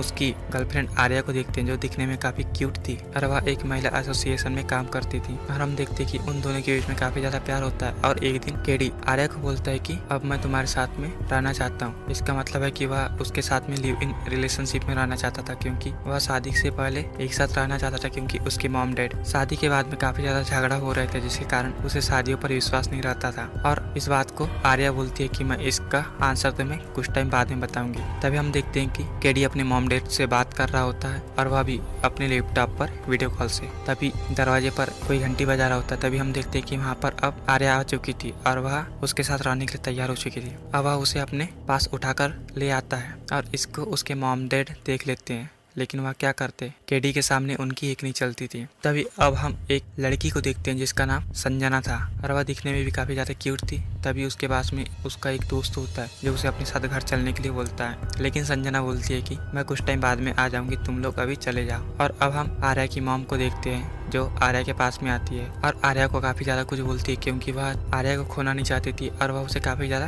भला बुरा बोलती है कि तुम इसके साथ किसके परमिशन से रह रही हो। तभी हमें केडी के दोस्त अभी को दिखाया जाता है जो मूवी के फर्स्ट पार्ट में भी एक ऑफिसर के रूप में काम कर रहा था और वह बोलता है कि मुझे तुमसे एक हेल्प चाहिए। और अब हम वर्षा और अभी दोनों को साथ में देखते हैं जिसमें केडी उनके पास में आता है और वर्षा को अवॉइड करते हुए वहाँ से अभी से मिलने के लिए निकल पड़ता है। और जब अभी उसे बताते है कि मुझे एक कॉल के बारे में सारी डिटेल्स जानना है, और तभी उसे वहीं पर एक केस सुलझाने के लिए भी बुलाया जाता है जहाँ पर वह दिखते हैं कि संजना की बॉडी कटी हुई थी जिसके दोनों हाथ, दोनों पैर, गर्दन सब अलग अलग कर दिए गए थे, जिसे देखने में काफी ज्यादा हमें डर सा महसूस होता है और इसे देखने के बाद कोई भी व्यक्ति डर ही जाएगा। तभी वहाँ पर वह लोग देखते हैं कि उस मकान के मालिक को बुलाया जाता है और उसे काफी ज्यादा पूछताछ करने के बाद में वह बोलता है कि मैं इससे कुछ दूरी पर ही रहता हूँ लेकिन मुझे इसके बारे में पता नहीं था। और वह बताता है कि संजना काफी ज्यादा टाइम अपने लैब में ही देती थी और यहाँ से लेट ही निकलती थी। और वह उसके दोस्तों को भी पूछता है तो उसके दोस्त बताता है कि मैंने संजना को चलने वाला था लेकिन वह थोड़ी देर बाद आने के कारण मुझे चले जाने के लिए बोली।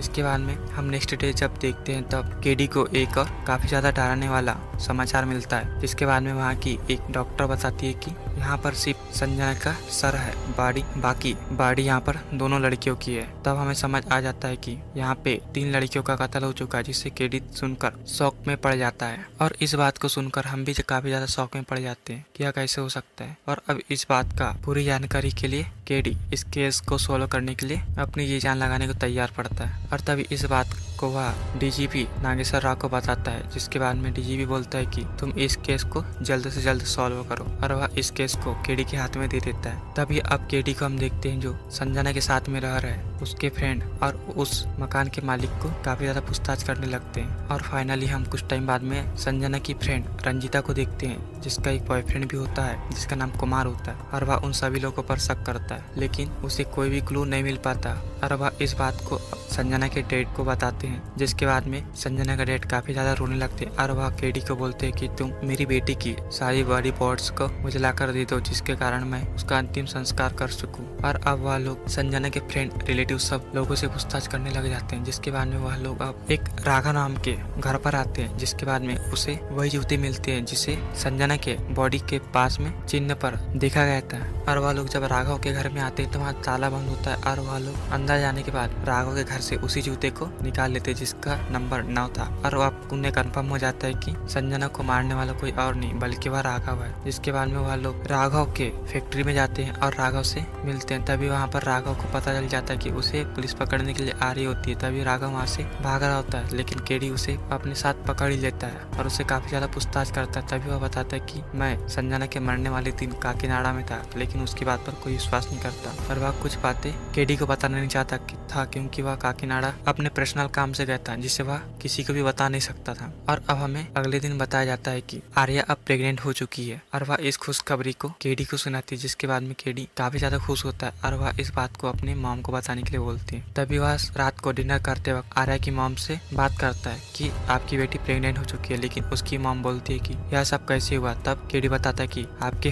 रहने से पहले यह सब कुछ हो चुका था। तभी आर्या की मॉम बोलती है कि अब मैं तुम्हारी शादी का इंतजाम करती हूँ। और अब हम अभी को देखते हैं जिसको केडी ने उसके कॉल डिटेल्स निकाल कर दे दिए थे और अब वह भी अपने केस पर काम करने लगा था। और वह सब इस बात को फर्स्ट पार्ट के पुलिस वाले को बताता है जिसका नाम अर्जुन था। और वह एक पुलिस वाला था जो मारा गया था लेकिन वह लोग उसकी केस डिटेल्स नहीं निकाल पा रहे थे, जिस कारण वह लोग केडी की सहायता लिए थे। और अब हम दूसरे दिन जब देखते हैं तो डीजीपी केडी को कांग्रेचुलेशन करते हैं क्योंकि उसने क्रिमिनल को पकड़ लिया था और वह इस बात से काफी ज्यादा खुश थे कि क्रिमिनल अब पकड़ा गया। तभी केडी बोलता है कि हमें क्रिमिनल को तो पकड़ लिया लेकिन हमें उन 3 लड़कियों के बॉडी पार्ट्स ढूंढना है। लेकिन डीजीपी बोलते हैं कि अब हमें इस चक्कर में नहीं पड़ना है, हमें इस केस को सॉल्व करके रफा दफा करना है। तभी कोर्ट में हम देखते हैं तो राघव को लाया जाता है और वहाँ पर उसके बयान पूछा जाता है। तभी राघव बोलता है कि मैं उस दिन काकीनाडा में था और मैं अपनी बातों को जाहिर नहीं कर सकता क्योंकि अब मेरा पर्सनल प्रॉब्लम है। और वह इस बात को बताता नहीं। तभी वहाँ के जज उसे जेल में उम्र भर की सजा सुना देते हैं। और बाहर भी काफी ज्यादा आक्रोश फैल चुका था क्योंकि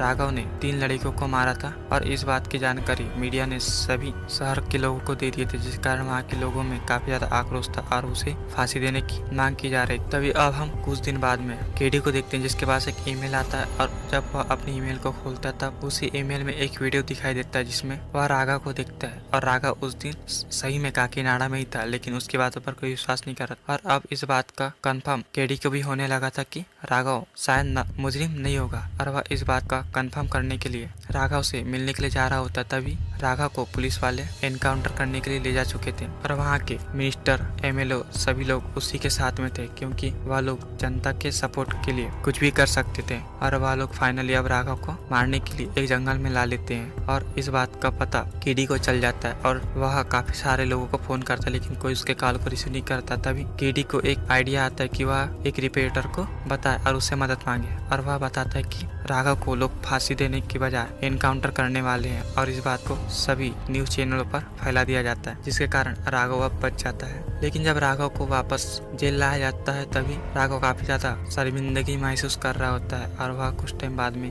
जेल में अपने आप को मार डालता है और वह अपने हाथों में कुछ लिखकर रख देता है, क्योंकि वह जानता था कि केडी इसकी पुष्टि जरूर करेगा, जिसके कारण वह अपने आप को फांसी लगा लेता है और फाइनली अब वह भी मारा जाता है। तभी हम कुछ टाइम बाद देखते हैं तो केडी के कार पर एक फोटो लगाया जाता है जिसमें रंजीता नाम की लड़की का मर्डर करने पर उसे वार्निंग दी जाती है और वह काफी ज्यादा घबरा जाता है। जिसके बाद में वह रंजीता के घर पर आता है और जब वह रंजीता के घर पर दिखता है तो वह अपने बॉयफ्रेंड कुमार के साथ में थी और वह घर पर काफी ज्यादा कुछ चेक करता है, लेकिन उसे कुछ दिखाई नहीं देता। तभी केडी रंजीता को संभालने के लिए बोलता है और वह कुमार को भी बता देता है कि तुम इसका ख्याल रखना। तभी कुमार बोलता है कि उसे मारने से पहले मुझे टच करके जाना होगा, और कुछ टाइम बाद में फिर उसी के कार पर उसकी वाइफ आर्या की फोटो लगा दी जाती है, जिसके कारण वह काफी ज्यादा घबरा जाता है। और जब वह घर पर पहुंचता है तो उसे आर्या मिल ही जाती है, जिसके कारण वह अपने आप को रिलैक्स महसूस करता है। तभी वह अगले दिन डीजीपी को बताता है कि मेरे वाइफ पर हमला करने की कोशिश की जा सकती है, जिसके कारण डीजीपी उसके घर में कुछ पुलिस गार्ड रखा देता है। और अब केडी को इस बात पर कंफर्म हो चुका था कि इसका मुजरिम कोई और ही है, जिस कारण वह इस केस पर काफी ज्यादा क्लोज तरीके से इन्वेस्टिगेशन करना स्टार्ट कर दिया था। तभी वह एक महिला एसोसिएशन में जाता है जहाँ पर उसे एक तान्या नाम की लड़की को दिखाया जाता है और उसे पता चलता है कि इसकी भी मौत काफी देर पहले इसी तरह से हो चुकी थी। जिसके बाद में उन्हें एक और लड़की के बारे में पता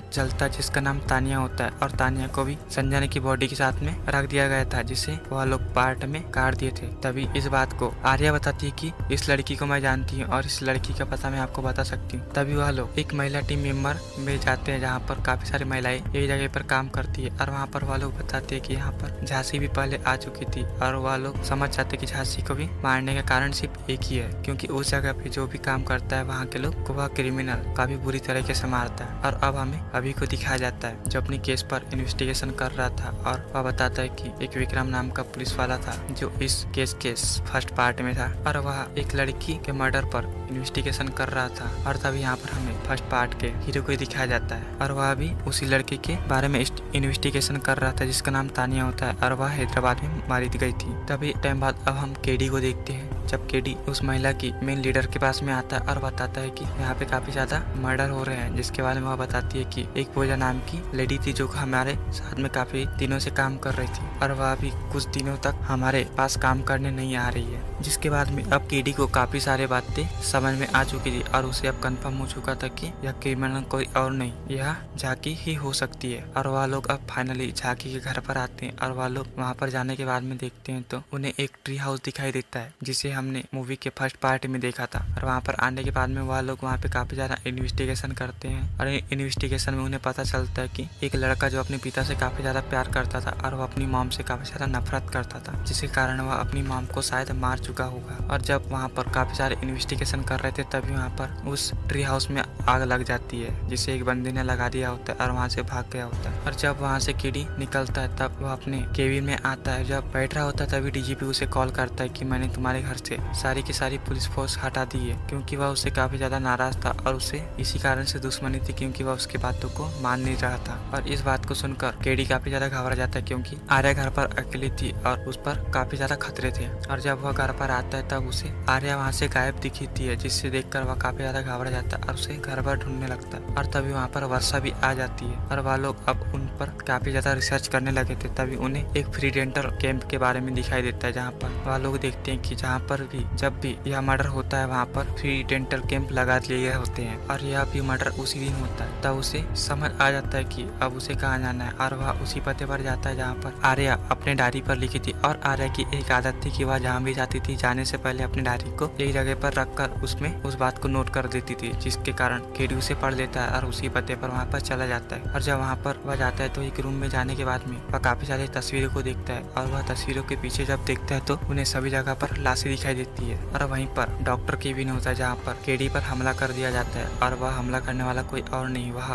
रंजीता का बॉयफ्रेंड कुमार ही होता है जो एक साइको किलर था। और तब हमें यहाँ पर सब बात समझ आ जाती है और तभी कुमार बताता है कि मेरे पिता की कोई गलती नहीं थी, लेकिन मेरी मॉम ने सेक्सुअल एसोसिएशन के कारण मेरे बाप को धोखे में रखा और उसे मरवाने की कोशिश की, जिस कारण मैंने गुस्से में आकर अपनी मॉम को ही जान से मार डाला। और मेरी मॉम के साथ में जितने भी उस महिला टीम एसोसिएशन में थे, मैंने वहाँ के सभी लोगों को मारना स्टार्ट कर दिया था। और वह उसे काफी ज्यादा टॉर्चर करने लगता है और वह जब उसे बेहोश कर देता है तो उसे कुमार एक बेड पर बांध देता है और बेड पर बांधने के कारण उसे और भी ज्यादा टॉर्चर करने लगता है। और जब वह काफी ज्यादा गंभीर हालत में होता है तभी वह आर्या को भी अपने साथ में लाता है और उसे भी एक चेयर पर बांध देता है और उसके भी हाथ काट देता है, जिस कारण आर्या काफी ज्यादा तड़प रही होती है। और वह जब अपनी बातों को बता रहा होता है तभी कुछ टाइम बाद में वह अपने हाथ में लकड़ी काटने वाली मशीन को ला लेता है, जिससे वह सभी लड़कियों के हाथ पैर को काटता है। लेकिन कुछ टाइम बाद में हम देखते हैं तो केडी अपने डॉगी को सीटी मारकर अपने पास बुला लेता है और वह केडी को कुछ भी करके छुड़ा ही लेता है। लेकिन वहीं पर कुछ टाइम बाद में वर्षा भी पहुंच जाती है और वर्षा और कुमार के बीच में काफी ज्यादा फाइटिंग होती है, जिस कारण कुमार के हाथों में गन आ जाता है और वह गन कुमार केडी के कुत्ते पर मार देता है, जिसके कारण उसका कुत्ता काफी ज्यादा गंभीर हालत में हो जाता है। और केडी को जब गुस्सा आता है तो वह कुमार को काफी बुरी तरीके से मार डालता है, जिसके बाद में वहीं पर काफी सारे लोग पहुंच जाते हैं और उन्हें हॉस्पिटल लेकर जा जाता है। और वहां पर हम देखते हैं तो दोनों अब काफी ज्यादा सुरक्षित हो चुके हैं और उनका कुत्ता भी बच चुका होता है। और यहीं पर डीजीपी नागेश्वर राव को दिखाया जाता है जो केडी से माफी मांग रहा था और उसे बोलता है कि मुझे माफ कर दो, मैंने तुम्हें अच्छे से जाना नहीं और डिपार्टमेंट को बदनामी से बचाने के लिए मैंने तुम्हारे साथ ऐसा किया था। और अब हम केडी और आर्या को देखते हैं जिसमें उन दोनों की शादी हो रही होती है और यह शादी काफी अजीब प्रकार का शादी हो रहा होता है, क्योंकि यहाँ पर शादी से पहले ही प्रेग्नेंट हो जाता है, जिसे देखने के बाद यहाँ पे काफी ज्यादा फनी मोमेंट सीन दिखाए जाते हैं। और यहीं पर अब आगमन होता है अपने नानी भैया जिसका नाम अर्जुन होता है और यह इस मूवी के तीसरे पार्ट में दिखाए जाएंगे और यह इन्हीं के मेन हीरो रहेंगे। दोस्तों, मैंने आपको लास्ट का क्लाइमेक्स सीन काफी अच्छी तरह से एक्सप्लेन नहीं किया क्योंकि आपको इसके लास्ट के क्लाइमेक्स सीन को देखने के बाद काफी ज्यादा मजा आने वाला है, इसलिए आप इस मूवी को जरूर से देखिएगा। इसकी हिंदी डब दिसंबर के लास्ट में जरूर से आ जाएगी। अगर आपको नानी सुपरस्टार नानी को आपको इसके तीसरे पार्ट में देखना है तो आप हमें कमेंट में जरूर बताएं कि आप भी इन्हें इस रोल में काफी ज्यादा पसंद करोगे या नहीं। और इसमें नानी सर का एक डायलॉग होता है जिसमें वह बोलते हैं कि 100 निर्दोष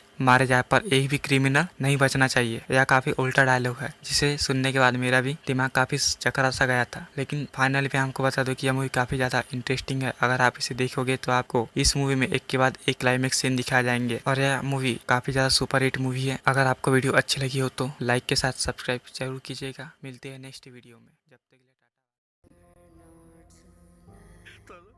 हेलो दोस्तों, स्वागत है आपका हमारे YouTube चैनल HBT एक्सप्लेनर पर। तो काफ़ी दिनों बाद मैं एक साउथ की मूवी को एक्सप्लेन करने जा रहा हूँ जिसका नाम है हिट द सेकंड केस। इसके फर्स्ट पार्ट को भी काफ़ी ज़्यादा पसंद किया गया था, जिसके कारण मैं इसके सेकंड पार्ट को एक्सप्लेनेशन कर रहा हूँ, जिसमें आपको काफ़ी ज़्यादा सस्पेंस दिखाए जाएंगे और इस मूवी में आपको एक के बाद एक क्लाइमेक्स सीन दिखाए जाएंगे। अगर मैं आपको रिकमेंड करूँ तो इस मूवी को देखने की, तो आप इस मूवी को जरूर से जाकर देखिएगा क्योंकि यह मूवी काफ़ी ज़्यादा शानदार मूवी है। तो चलो हम इस मूवी के एक्सप्लेनेशन को स्टार्ट करते हैं। तो मूवी के स्टार्ट में हमें एक राम नाम के बंदे को दिखाया जाता है जो गांव में काफी ज्यादा फेमस होता है और वह मुझे देखने में तो काफी ज्यादा सिंपल लग रहा था और लेकिन पर वह जितना सिंपल दिख रहा था वह उससे भी ज्यादा ही सिंपल रहता है। और वह अपने काम से कहीं जा रहा होता है लेकिन उसकी ट्रेन खराब हो जाने के कारण अपने घर वापस आ जाता है। लेकिन जब वह अपने घर पर पहुंचता है तो वह मार्केट से कुछ सामान को लेकर आता है जिसे वह अपनी वाइफ को बनाने के लिए देता है, जिसका नाम झांसी होता है। लेकिन हम राम के आने पर झांसी को देखते हैं तो उसके फेस का एक्सप्रेशन काफी ज्यादा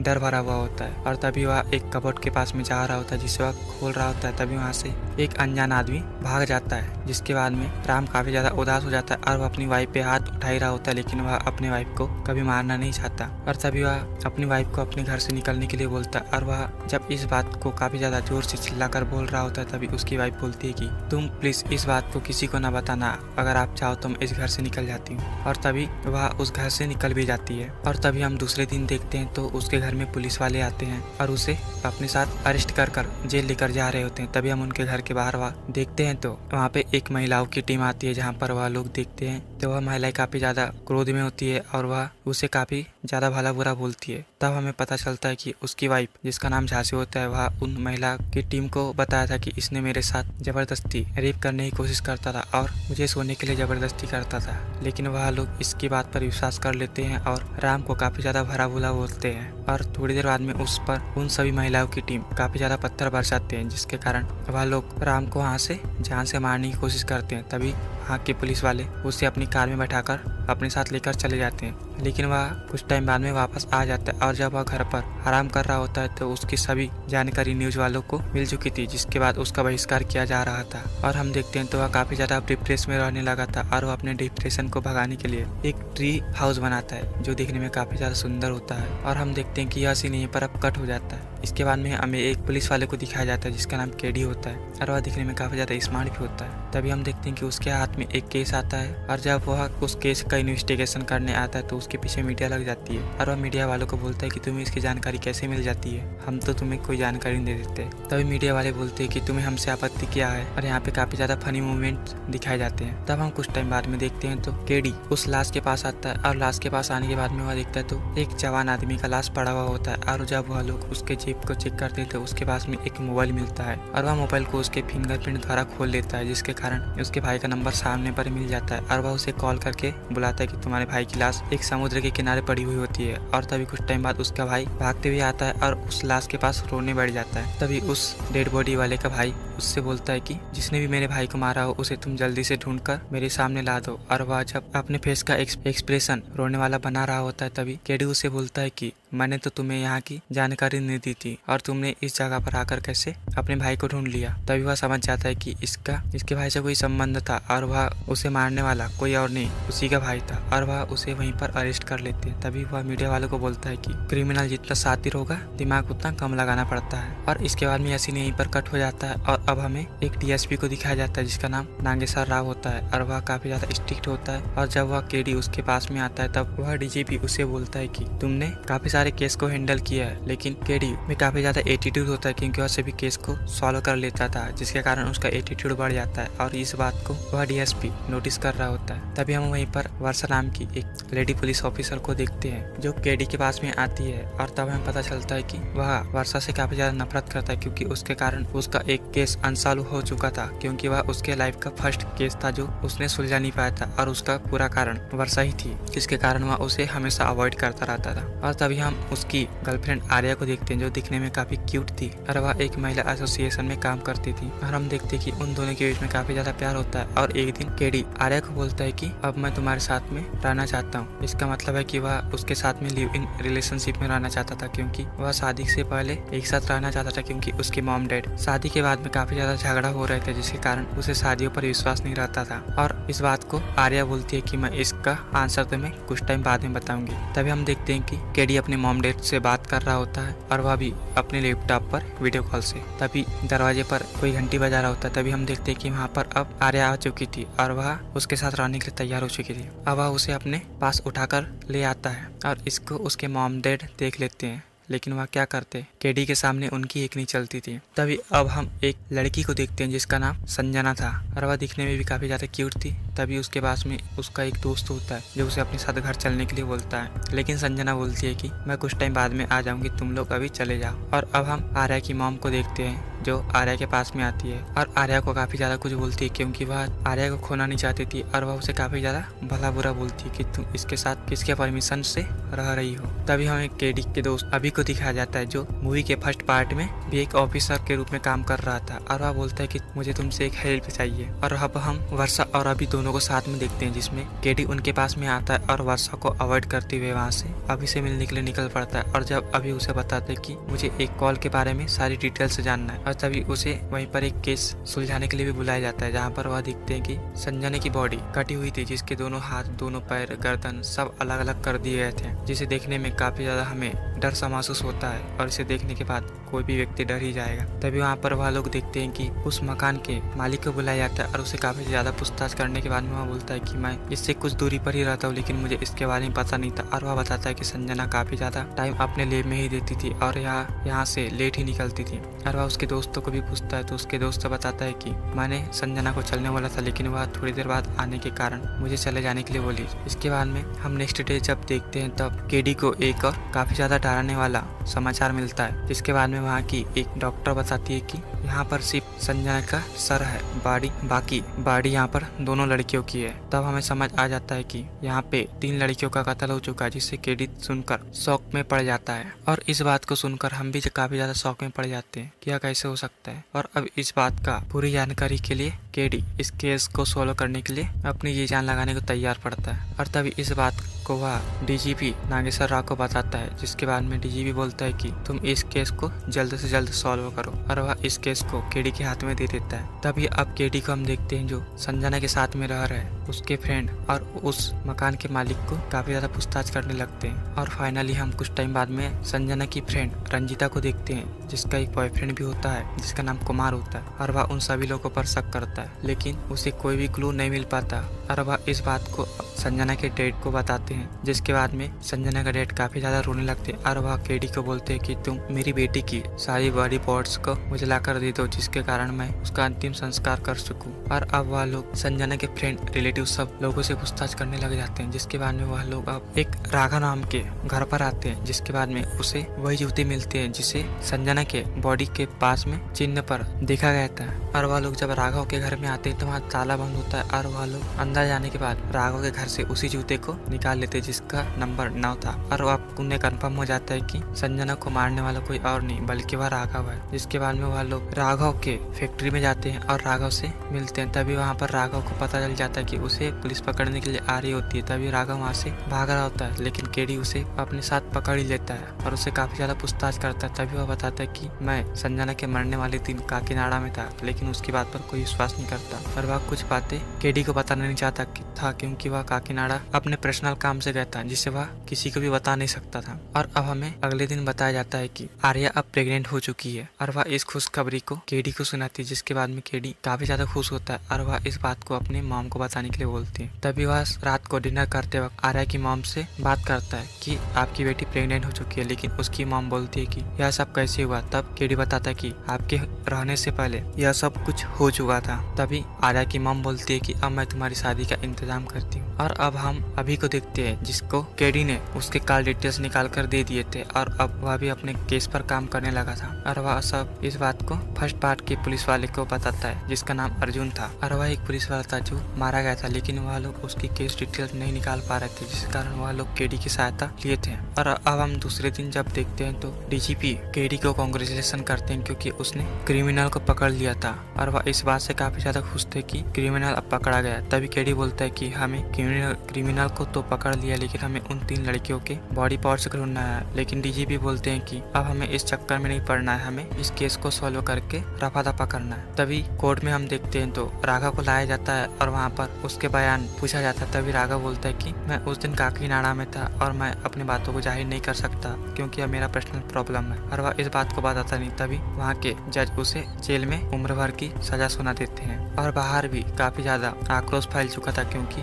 राघव ने 3 लड़कियों को मारा था। और इस बात की जानकारी मीडिया ने सभी शहर के लोगों को दे दिए थे, जिस कारण वहाँ के लोगों में काफी ज्यादा आक्रोश था और उसे फांसी देने की मांग की जा रही। तभी अब हम कुछ दिन बाद में केडी को देखते हैं, जिसके पास एक ईमेल आता है। और जब वह अपनी ईमेल को खोलता है तब उसी ईमेल में एक वीडियो दिखाई देता है, जिसमें वह राघव को देखता है। और राघव उस दिन सही में काकीनाडा में ही था, लेकिन उसकी बातों पर कोई विश्वास नहीं कर रहा। और अब इस बात का कंफर्म केडी को भी होने लगा था कि राघव शायद मुजरिम नहीं होगा। और वह इस बात का कंफर्म करने के लिए राघव से मिलने के लिए जा रहा होता। तभी राघव को पुलिस वाले एनकाउंटर करने के लिए ले जा चुके थे। और वहाँ के मिनिस्टर, एमएलए सभी लोग उसी के साथ में थे, क्योंकि वह लोग जनता के सपोर्ट के लिए कुछ भी कर सकते थे। और वह लोग फाइनली अब राघव को मारने के लिए एक जंगल में ला लेते हैं। और इस बात का पता केडी को चल जाता है और वह काफी सारे लोगों को फोन करता है, लेकिन कोई उसके कॉल को रिसीव नहीं करता। तभी केडी को एक आइडिया आता है कि वह एक रिपोर्टर को बताए और उससे मदद मांगे। और वह बताता है कि राघव को लोग फांसी देने की बजाय एनकाउंटर करने वाले हैं और इस बात को सभी न्यूज चैनलों पर फैला दिया जाता है, जिसके कारण राघव अब बच जाता है। लेकिन जब राघव को वापस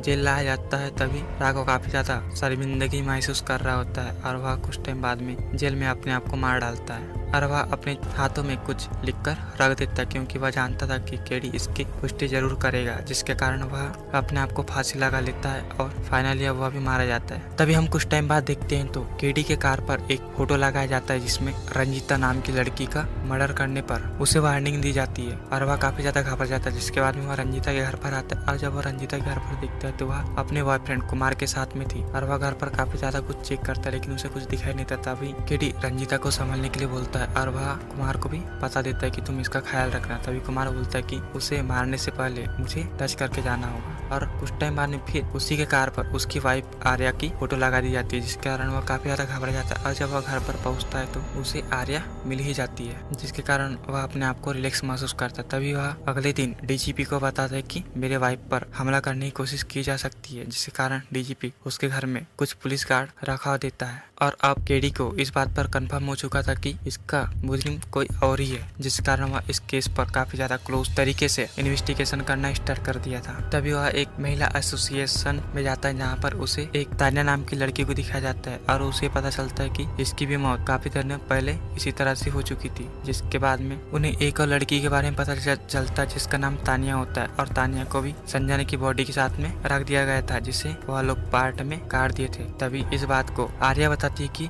इस लड़की को मैं जानती हूँ और इस लड़की का पता मैं आपको बता सकती हूँ। तभी वह लोग एक महिला टीम मेंबर में जाते हैं जहाँ पर काफी सारी महिलाएं एक जगह पर काम करती है और वहाँ पर वह लोग बताते हैं कि यहाँ पर झांसी भी पहले आ चुकी थी और वह लोग समझ जाते कि झांसी को भी मारने का कारण सिर्फ एक ही है, क्योंकि उस जगह पे जो भी काम करता है वहाँ के लोग को वह क्रिमिनल काफी बुरी तरीके से मारता है। और अब हमें अभी को दिखाया जाता है जो अपनी केस पर इन्वेस्टिगेशन कर रहा था और वह बताता है कि एक विक्रम नाम का पुलिस वाला था जो इस केस के फर्स्ट पार्ट में था और वह एक लड़की के मर्डर पर इन्वेस्टिगेशन कर रहा था। और तभी यहाँ पर हमें फर्स्ट पार्ट के हीरो को दिखाया जाता है और वह भी उसी लड़के के बारे में इन्वेस्टिगेशन कर रहा था जिसका नाम तानिया होता है और वह हैदराबाद में मारी गई थी। तभी टाइम बाद अब हम केडी को देखते हैं जब केडी उस महिला की मेन लीडर के पास में आता है और बताता है कि यहाँ पे काफी ज्यादा मर्डर हो रहे हैं, जिसके बारे में वह बताती है कि एक पूजा नाम की लेडी थी जो हमारे साथ में काफी दिनों से काम कर रही थी और वह अभी कुछ दिनों तक हमारे पास काम करने नहीं आ रही है। जिसके बाद में अब केडी को काफी सारे बातें समझ में आ चुकी थी और उसे अब कंफर्म हो चुका था कि यह क्रिमिनल कोई और नहीं, यह झांकी ही हो सकती है। और वह लोग अब फाइनली झांकी के घर पर आते हैं और वह लोग वहाँ पर जाने के बाद में देखते हैं तो उन्हें एक ट्री हाउस दिखाई देता है जिसे हमने मूवी के फर्स्ट पार्ट में देखा था। और वहाँ पर आने के बाद में वह लोग वहाँ पे काफी ज्यादा इन्वेस्टिगेशन करते हैं और इन्वेस्टिगेशन में उन्हें पता चलता है कि एक लड़का जो अपने पिता से काफी ज्यादा प्यार करता था और वह अपनी मॉम से काफी ज्यादा नफरत करता था, जिसके कारण वह अपनी मॉम को शायद मार चुका होगा। और जब वहाँ पर काफी सारे इन्वेस्टिगेशन कर रहे थे तभी वहाँ पर उस ट्री हाउस में आग लग जाती है जिसे एक बंदे ने लगा दिया होता है और वहाँ से भाग गया होता है। और जब वहाँ से केडी निकलता है तब वह अपने केबिन में आता है। जब बैठ रहा होता है तभी डीजीपी उसे कॉल करता है कि मैंने तुम्हारे घर से सारी की सारी पुलिस फोर्स हटा दी है, क्योंकि वह उससे काफी ज्यादा नाराज था और उसे इसी कारण से दुश्मनी थी क्योंकि वह उसकी बातों को मान नहीं रहा था। और इस बात को सुनकर केडी काफी ज्यादा घबरा जाता है क्योंकि आर्या घर पर अकेली थी और उस पर काफी ज्यादा खतरे थे। और जब वह घर पर आता है तब उसे आर्या वहाँ से गायब दिखती है, जिससे देखकर वह काफी ज्यादा घबरा जाता है और उसे घर पर ढूंढने लगता है। और तभी वहाँ पर वर्षा भी आ जाती है और वह लोग अब उन पर काफी ज्यादा रिसर्च करने लगे थे। तभी उन्हें एक फ्री डेंटल कैंप के बारे में दिखाई देता है जहाँ पर वह लोग देखते हैं कि जहाँ पर भी जब भी यह मर्डर होता है वहाँ पर फ्री डेंटल कैंप लगा दिए गए होते हैं और यह भी मर्डर उसी दिन होता है। तब उसे समझ आ जाता है कि अब उसे कहाँ जाना है और वह उसी पते पर जाता है जहाँ पर आर्या अपने डायरी पर लिखी थी। और आर्या की एक आदत थी कि वह जहाँ भी जाती थी जाने से पहले अपनी डायरी को एक जगह पर रखकर उसमें उस बात को नोट कर देती थी, जिसके कारण केडी उसे पढ़ लेता है और उसी पते पर वहाँ पर चला जाता है। और जब वहाँ पर वह जाता है तो एक रूम में जाने के बाद में वह काफी सारी तस्वीरों को देखता है और वह तस्वीरों के पीछे जब देखता है तो उन्हें सभी जगह पर लाशें दिखाई देती है। और वहीं पर डॉक्टर केबिन होता है जहाँ पर केडी पर हमला कर दिया जाता है और वह हमला करने वाला कोई और नहीं, वह रंजीता का बॉयफ्रेंड कुमार ही होता है जो एक साइको किलर था। और तब हमें यहाँ पर सब बात समझ आ जाती है और तभी कुमार बताता है कि मेरे पिता की कोई गलती नहीं थी, लेकिन मेरी मॉम ने सेक्सुअल एसोसिएशन के कारण मेरे बाप को धोखे में रखा और उसे मरवाने की कोशिश की, जिस कारण मैंने गुस्से में आकर अपनी मॉम को ही जान से मार डाला। और मेरी मॉम के साथ में जितने भी उस महिला टीम एसोसिएशन में थे, मैंने वहाँ के सभी लोगों को मारना स्टार्ट कर दिया था। और वह उसे काफी ज्यादा टॉर्चर करने लगता है और वह जब उसे बेहोश कर देता है तो उसे कुमार एक बेड पर बांध देता है और बेड पर बांधने के कारण उसे और भी ज्यादा टॉर्चर करने लगता है। और जब वह काफी ज्यादा गंभीर हालत में होता है तभी वह आर्या को भी अपने साथ में लाता है और उसे भी एक चेयर पर बांध देता है और उसके भी हाथ काट देता है, जिस कारण आर्या काफी ज्यादा तड़प रही होती है। और वह जब अपनी बातों को बता रहा होता है तभी कुछ टाइम बाद में वह अपने हाथ में लकड़ी काटने वाली मशीन को ला लेता है, जिससे वह सभी लड़कियों के हाथ पैर को काटता है। लेकिन कुछ टाइम बाद में हम देखते हैं तो केडी अपने डॉगी को सीटी मारकर अपने पास बुला लेता है और वह केडी को कुछ भी करके छुड़ा ही लेता है। लेकिन वहीं पर कुछ टाइम बाद में वर्षा भी पहुंच जाती है और वर्षा और कुमार के बीच में काफी ज्यादा फाइटिंग होती है, जिस कारण कुमार के हाथों में गन आ जाता है और वह गन कुमार केडी के कुत्ते पर मार देता है, जिसके कारण उसका कुत्ता काफी ज्यादा गंभीर हालत में हो जाता है। और केडी को जब गुस्सा आता है तो वह कुमार को काफी बुरी तरीके से मार डालता है, जिसके बाद में वहीं पर काफी सारे लोग पहुंच जाते हैं और उन्हें हॉस्पिटल लेकर जाता है। और वहां पर हम देखते हैं तो दोनों अब काफी ज्यादा सुरक्षित हो चुके हैं और उनका कुत्ता भी बच चुका होता है। और यहीं पर डीजीपी नागेश्वर राव को दिखाया जाता है, जो केडी से माफी मांग रहा होता है और उसे बोलता है कि मुझे माफ कर दो, मैंने तुम्हें अच्छे से जाना नहीं और डिपार्टमेंट को बदनामी से बचाने के लिए मैंने तुम्हारे साथ ऐसा किया था। और अब हम केडी और आर्या को देखते हैं, जिसमें उन दोनों की शादी हो रही होती है। और यह शादी काफी अजीब प्रकार का शादी हो रहा होता है, क्योंकि यहाँ पर शादी से पहले ही प्रेग्नेंट हो जाता है, जिसे देखने के बाद यहाँ पे काफी ज्यादा फनी मोमेंट सीन दिखाए जाते हैं। और यहीं पर अब आगमन होता है अपने नानी भैया, जिसका नाम अर्जुन होता है, और यह इस मूवी के तीसरे पार्ट में दिखाए जाएंगे और यह इन्हीं के मेन हीरो रहेंगे। दोस्तों, मैंने आपको लास्ट का क्लाइमेक्स सीन काफी अच्छी तरह से एक्सप्लेन नहीं किया, क्योंकि आपको इसके लास्ट के क्लाइमेक्स सीन को देखने के बाद काफी ज्यादा मजा आने वाला है, इसलिए आप इस मूवी को जरूर से देखिएगा। इसकी हिंदी डब दिसंबर के लास्ट में जरूर से आ जाएगी। अगर आपको नानी सुपरस्टार नानी को आपको इसके तीसरे पार्ट में देखना है तो आप हमें कमेंट में जरूर बताएं कि आप भी इन्हें इस रोल में काफी ज्यादा पसंद करोगे या नहीं। और इसमें नानी सर का एक डायलॉग होता है, जिसमें वह बोलते हैं कि 100 निर्दोष मारे जाए पर एक भी क्रिमिनल नहीं बचना चाहिए। यह काफी उल्टा डायलॉग है, जिसे सुनने के बाद मेरा भी दिमाग काफी चकरा सा गया था। लेकिन फाइनली मैं आपको बता दूं कि यह मूवी काफी ज्यादा इंटरेस्टिंग है। अगर आप इसे देखोगे तो आपको इस मूवी में एक के बाद एक क्लाइमेक्स सीन दिखाए जाएंगे और यह मूवी काफी ज्यादा सुपर हिट मूवी है। अगर आपको वीडियो अच्छी लगी हो तो लाइक के साथ सब्सक्राइब जरूर कीजिएगा। मिलते हैं नेक्स्ट वीडियो में, जब तक के लिए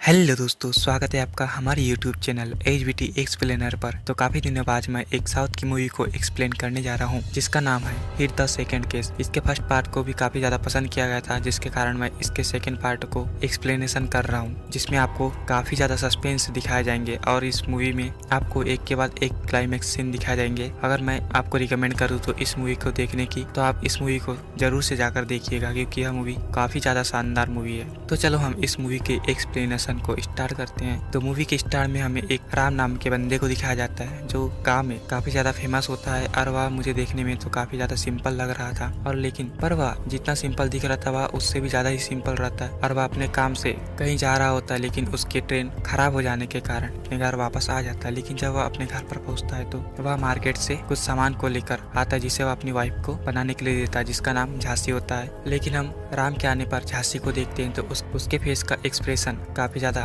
डर भरा हुआ होता है। और तभी वह एक कबोर्ड के पास में जा रहा होता है, जिसे वह खोल रहा होता है। तभी वहाँ से एक अनजान आदमी भाग जाता है, जिसके बाद में राम काफी ज्यादा उदास हो जाता है और वह अपनी वाइफ पे हाथ उठा ही रहा होता है, लेकिन वह अपनी वाइफ को कभी मारना नहीं चाहता। और तभी वह अपनी वाइफ को अपने घर से निकलने के लिए बोलता है। और वह जब इस बात को काफी ज्यादा जोर से चिल्लाकर बोल रहा होता है, तभी उसकी वाइफ बोलती है कि तुम प्लीज इस बात को किसी को न बताना, अगर आप चाहो तो मैं इस घर से निकल जाती हूँ। और तभी वह उस घर से निकल भी जाती है। और तभी हम दूसरे दिन देखते हैं तो उसके घर में पुलिस वाले आते हैं और उसे अपने साथ अरेस्ट कर जेल लेकर जा रहे होते हैं। तभी हम उनके घर के बाहर वह देखते हैं तो वहाँ पे एक महिलाओं की टीम आती है, जहाँ पर वह लोग देखते हैं तो वह महिलाएं काफी ज्यादा क्रोध में होती है और वह उसे काफी ज्यादा भला बुरा बोलती है। तब हमें पता चलता है कि उसकी वाइफ, जिसका नाम झांसी होता है, वह उन महिला की टीम को बताया था कि इसने मेरे साथ जबरदस्ती रेप करने की कोशिश करता था और मुझे सोने के लिए जबरदस्ती करता था। लेकिन वह लोग इसकी बात पर विश्वास कर लेते हैं और राम को काफी ज्यादा भला बुरा बोलते हैं। और थोड़ी देर बाद में उस पर उन सभी महिलाओं की टीम काफी ज्यादा पत्थर बरसाते हैं, जिसके कारण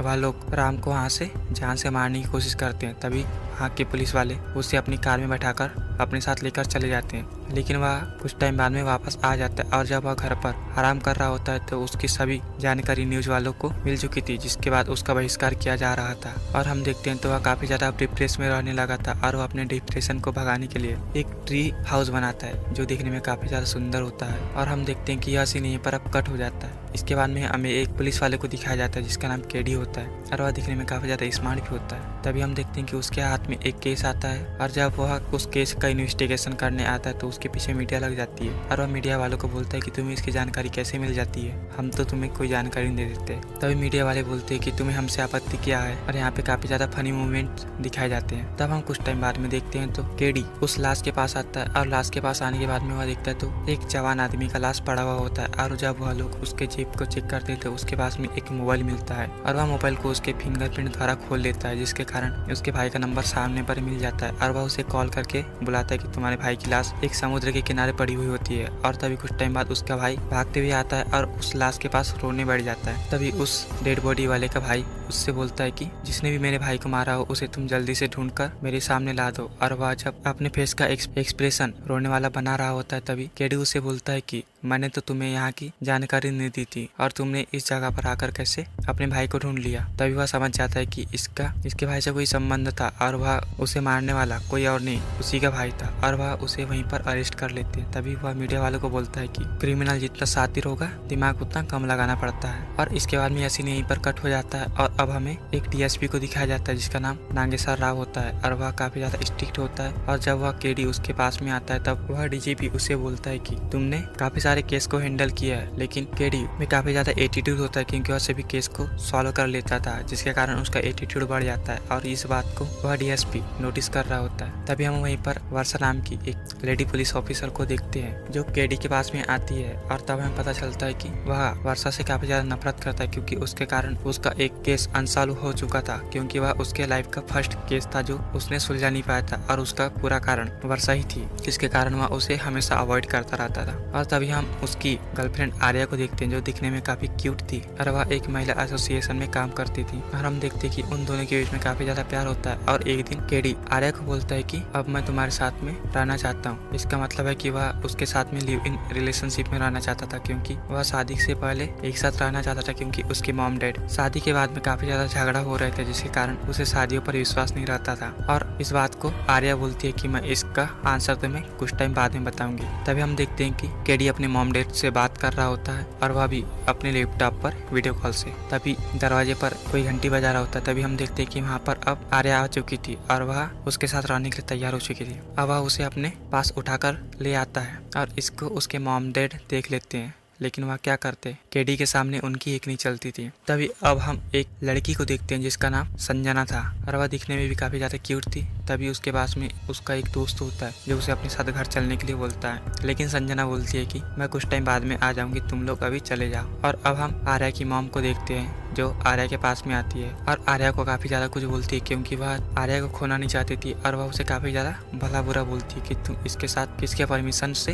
रह रही हो। तभी हमें केडी के दोस्त अभी को दिखाया जाता है जो मूवी के फर्स्ट पार्ट में भी एक ऑफिसर के रूप में काम कर रहा था और वह बोलता है कि मुझे तुमसे एक हेल्प चाहिए। और अब हम वर्षा और अभी दोनों को साथ में देखते हैं जिसमें केडी उनके पास में आता है और वर्षा को अवॉइड करते हुए वहाँ से अभी से मिलने के लिए निकल पड़ता है। और जब अभी उसे बताते हैं कि मुझे एक कॉल के बारे में सारी डिटेल्स जानना है, और तभी उसे वहीं पर एक केस सुलझाने के लिए भी बुलाया जाता है जहाँ पर वह दिखते हैं कि संजना की बॉडी कटी हुई थी जिसके दोनों हाथ, दोनों पैर, गर्दन सब अलग अलग कर दिए गए थे, जिसे देखने में काफी ज्यादा हमें डर सा महसूस होता है और इसे देखने के बाद कोई भी व्यक्ति डर ही जाएगा। तभी वहाँ पर वह लोग देखते हैं कि उस मकान के मालिक को बुलाया जाता है और उसे काफी ज्यादा पूछताछ करने के बाद में वह बोलता है कि मैं इससे कुछ दूरी पर ही रहता हूँ, लेकिन मुझे इसके बारे में पता नहीं था। और वह बताता है कि संजना काफी ज्यादा टाइम अपने लैब में ही देती थी और यहाँ से लेट ही निकलती थी। और वह उसके दोस्तों को भी पूछता है तो उसके दोस्त बताता है कि मैंने संजना को चलने वाला था, लेकिन वह थोड़ी देर बाद आने के कारण मुझे चले जाने के लिए बोली। इसके बाद में हम नेक्स्ट डे जब देखते हैं तब केडी को एक और काफी ज्यादा डराने वाला समाचार मिलता है, जिसके बाद में वहाँ की एक डॉक्टर बताती है कि यहाँ पर सिर्फ संजना का सर है, बाकी बॉडी यहाँ पर दोनों लड़कियों की है। तब हमें समझ आ जाता है कि यहाँ पे 3 लड़कियों का कत्ल हो चुका है, जिससे केडी सुनकर शौक में पड़ जाता है। और इस बात को सुनकर हम भी काफी ज्यादा शौक में पड़ जाते हैं कि यह कैसे हो सकता है। और अब इस बात का पूरी जानकारी के लिए केडी इस केस को सोल्व करने के लिए अपनी जी जान लगाने को तैयार पड़ता है। और तभी इस बात को वह डीजीपी नागेश्वर राव को बताता है, जिसके बाद में डीजीपी बोलता है कि तुम इस केस को जल्द से जल्द सॉल्व करो। और वह इस केस को केडी के हाथ में दे देता है। तभी अब केडी को हम देखते हैं जो संजना के साथ में रह रहा है, उसके फ्रेंड और उस मकान के मालिक को काफी ज्यादा पूछताछ करने लगते हैं। और फाइनली हम कुछ टाइम बाद में संजना की फ्रेंड रंजीता को देखते हैं, जिसका एक बॉयफ्रेंड भी होता है जिसका नाम कुमार होता है। और वह उन सभी लोगों पर शक करता है, लेकिन उसे कोई भी क्लू नहीं मिल पाता। और वह इस बात को संजना के डैड को बताते हैं, जिसके बाद में संजना का डैड काफी ज्यादा रोने लगते हैं। और वह केडी को बोलते हैं कि तुम मेरी बेटी की सारी बॉडी पार्ट्स को मुझे ला कर दे दो, जिसके कारण मैं उसका अंतिम संस्कार कर सकूं। और अब वह लोग संजना के फ्रेंड रिलेटिव सब लोगों से पूछताछ करने लग जाते हैं, जिसके बाद में वह लोग अब एक राघव नाम के घर पर आते हैं, जिसके बाद में उसे वही जूते मिलते हैं जिसे संजना के बॉडी के पास में चिन्ह पर देखा गया था। और वह लोग जब राघव के घर में आते हैं तो वहाँ ताला बंद होता है। और वह लोग अंदर जाने के बाद राघव के घर से उसी जूते को निकाल लेते हैं जिसका नंबर 9 था। और अब उन्हें कंफर्म हो जाता है कि संजना को मारने वाला कोई और नहीं बल्कि वह राघव है। जिसके बाद में वह लोग राघव के फैक्ट्री में जाते हैं और राघव से मिलते हैं। तभी वहाँ पर राघव को पता चल जाता है कि उसे पुलिस पकड़ने के लिए आ रही होती है। तभी राघव वहाँ से भाग रहा होता है, लेकिन केडी उसे अपने साथ पकड़ ही लेता है और उसे काफी ज्यादा पूछताछ करता है। तभी वह बताता है कि मैं संजना के मरने वाले दिन काकीनाडा में था, लेकिन उसकी बात पर कोई विश्वास नहीं करता। और वह कुछ बातें केडी को बताना नहीं चाहता था, क्योंकि वह काकीनाडा अपने पर्सनल काम से गया था, जिसे वह किसी को भी बता नहीं सकता था। और अब हमें अगले दिन बताया जाता है कि आर्या अब प्रेग्नेंट हो चुकी है। और वह इस खुशखबरी को केडी को सुनाती है, जिसके बाद में केडी काफी ज्यादा खुश होता है और वह इस बात को अपने मॉम को बताने के लिए बोलती है। तभी वह रात को डिनर करते वक्त आर्या की मॉम से बात करता है कि आपकी बेटी प्रेग्नेंट हो चुकी है, लेकिन उसकी मॉम बोलती है कि यह सब कैसे हुआ। तब केडी बताता है कि आपके रहने से पहले यह सब कुछ हो चुका था। तभी आर्या की मॉम बोलती है कि अब मैं तुम्हारी शादी का इंतजाम करती हूँ। और अब हम अभी को देखते हैं, जिसको केडी ने उसके कॉल डिटेल्स निकाल कर दे दिए थे और अब वह भी अपने केस पर काम करने लगा था। और वह सब इस बात को फर्स्ट पार्ट के पुलिस वाले को बताता है, जिसका नाम अर्जुन था। और वह एक पुलिस वाला था जो मारा गया था, लेकिन वह लोग उसकी केस डिटेल्स नहीं निकाल पा रहे थे, जिस कारण वह लोग केडी की सहायता लिए थे। और अब हम दूसरे दिन जब देखते हैं तो डीजीपी केडी को कांग्रेचुलेशन करते हैं, क्योंकि उसने क्रिमिनल को पकड़ लिया था। और वह इस बात से काफी ज्यादा खुश थे कि क्रिमिनल अब पकड़ा गया। तभी केडी बोलता है कि हमें क्रिमिनल को तो पकड़ लिया, लेकिन हमें उन 3 लड़कियों के बॉडी पार्ट्स ढूंढना है। लेकिन डीजीपी बोलते हैं कि अब हमें इस चक्कर में नहीं पड़ना है, हमें इस केस को सॉल्व करके रफा दफा करना है। तभी कोर्ट में हम देखते हैं तो राघव को लाया जाता है और वहाँ पर उसके बयान पूछा जाता है। तभी राघव बोलता है कि मैं उस दिन काकीनाडा में था और मैं अपनी बातों को जाहिर नहीं कर सकता, क्योंकि अब मेरा पर्सनल प्रॉब्लम है। और वह इस बात को बताता नहीं। तभी वहाँ के जज उसे जेल में उम्र भर की सजा सुना देते हैं। और बाहर भी काफी ज्यादा आक्रोश फैल चुका था, क्योंकि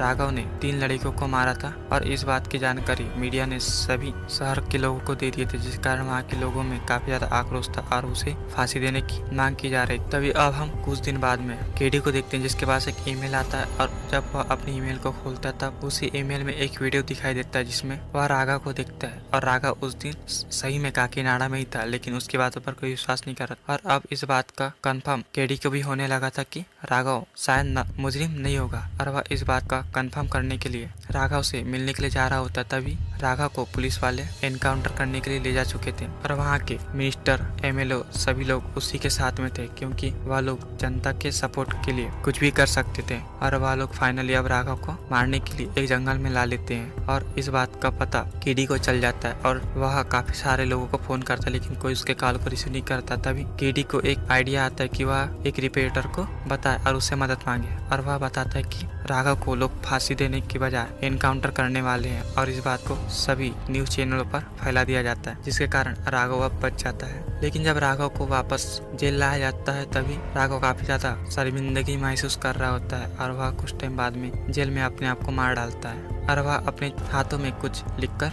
रख देता है, क्योंकि वह जानता था कि केडी इसकी पुष्टि जरूर करेगा, जिसके कारण वह अपने आप को फांसी लगा लेता है और फाइनली वह भी मारा जाता है। तभी हम कुछ टाइम बाद देखते हैं तो केडी के कार पर एक फोटो लगाया जाता है, जिसमें रंजीता नाम की लड़की का मर्डर करने पर उसे वार्निंग दी जाती है और वह काफी ज्यादा घबरा जाता है। जिसके बाद में वह रंजीता के घर पर आता है और जब वह रंजीता के घर पर देखता है तो वह अपने बॉयफ्रेंड कुमार के साथ में थी और वह घर पर काफी ज्यादा कुछ चेक करता है, लेकिन उसे कुछ दिखाई नहीं देता। तभी केडी रंजीता को संभालने के लिए बोलता है और वह कुमार को भी बता देता है कि तुम इसका ख्याल रखना। तभी कुमार बोलता है कि उसे मारने से पहले मुझे टच करके जाना होगा और कुछ टाइम बाद में फिर उसी के कार पर उसकी वाइफ आर्या की फोटो लगा दी जाती है, जिसके कारण वह काफी ज्यादा घबरा जाता है और जब वह घर पर पहुंचता है तो उसे आर्या मिल ही जाती है, जिसके कारण वह अपने आप को रिलैक्स महसूस करता है। तभी वह अगले दिन डीजीपी को बताता है कि मेरे वाइफ पर हमला करने की कोशिश की जा सकती है, जिसके कारण डीजीपी उसके घर में कुछ पुलिस गार्ड रखा देता है और अब केडी को इस बात पर कंफर्म हो चुका था कि इसका मुजरिम कोई और ही है, जिस कारण वह इस केस पर काफी ज्यादा क्लोज तरीके से इन्वेस्टिगेशन करना स्टार्ट कर दिया था। तभी वह एक महिला एसोसिएशन में जाता है, जहाँ पर उसे एक तान्या नाम की लड़की को दिखाया जाता है और उसे पता चलता है कि इसकी भी मौत काफी दिनों पहले इसी तरह से हो चुकी थी। जिसके बाद में उन्हें एक और लड़की के बारे में पता चलता है, जिसका नाम तानिया होता है और तानिया को भी संजना की बॉडी के साथ में रख दिया गया था, जिसे वह लोग पार्ट में काट दिए थे। तभी इस बात को आर्या बताती है कि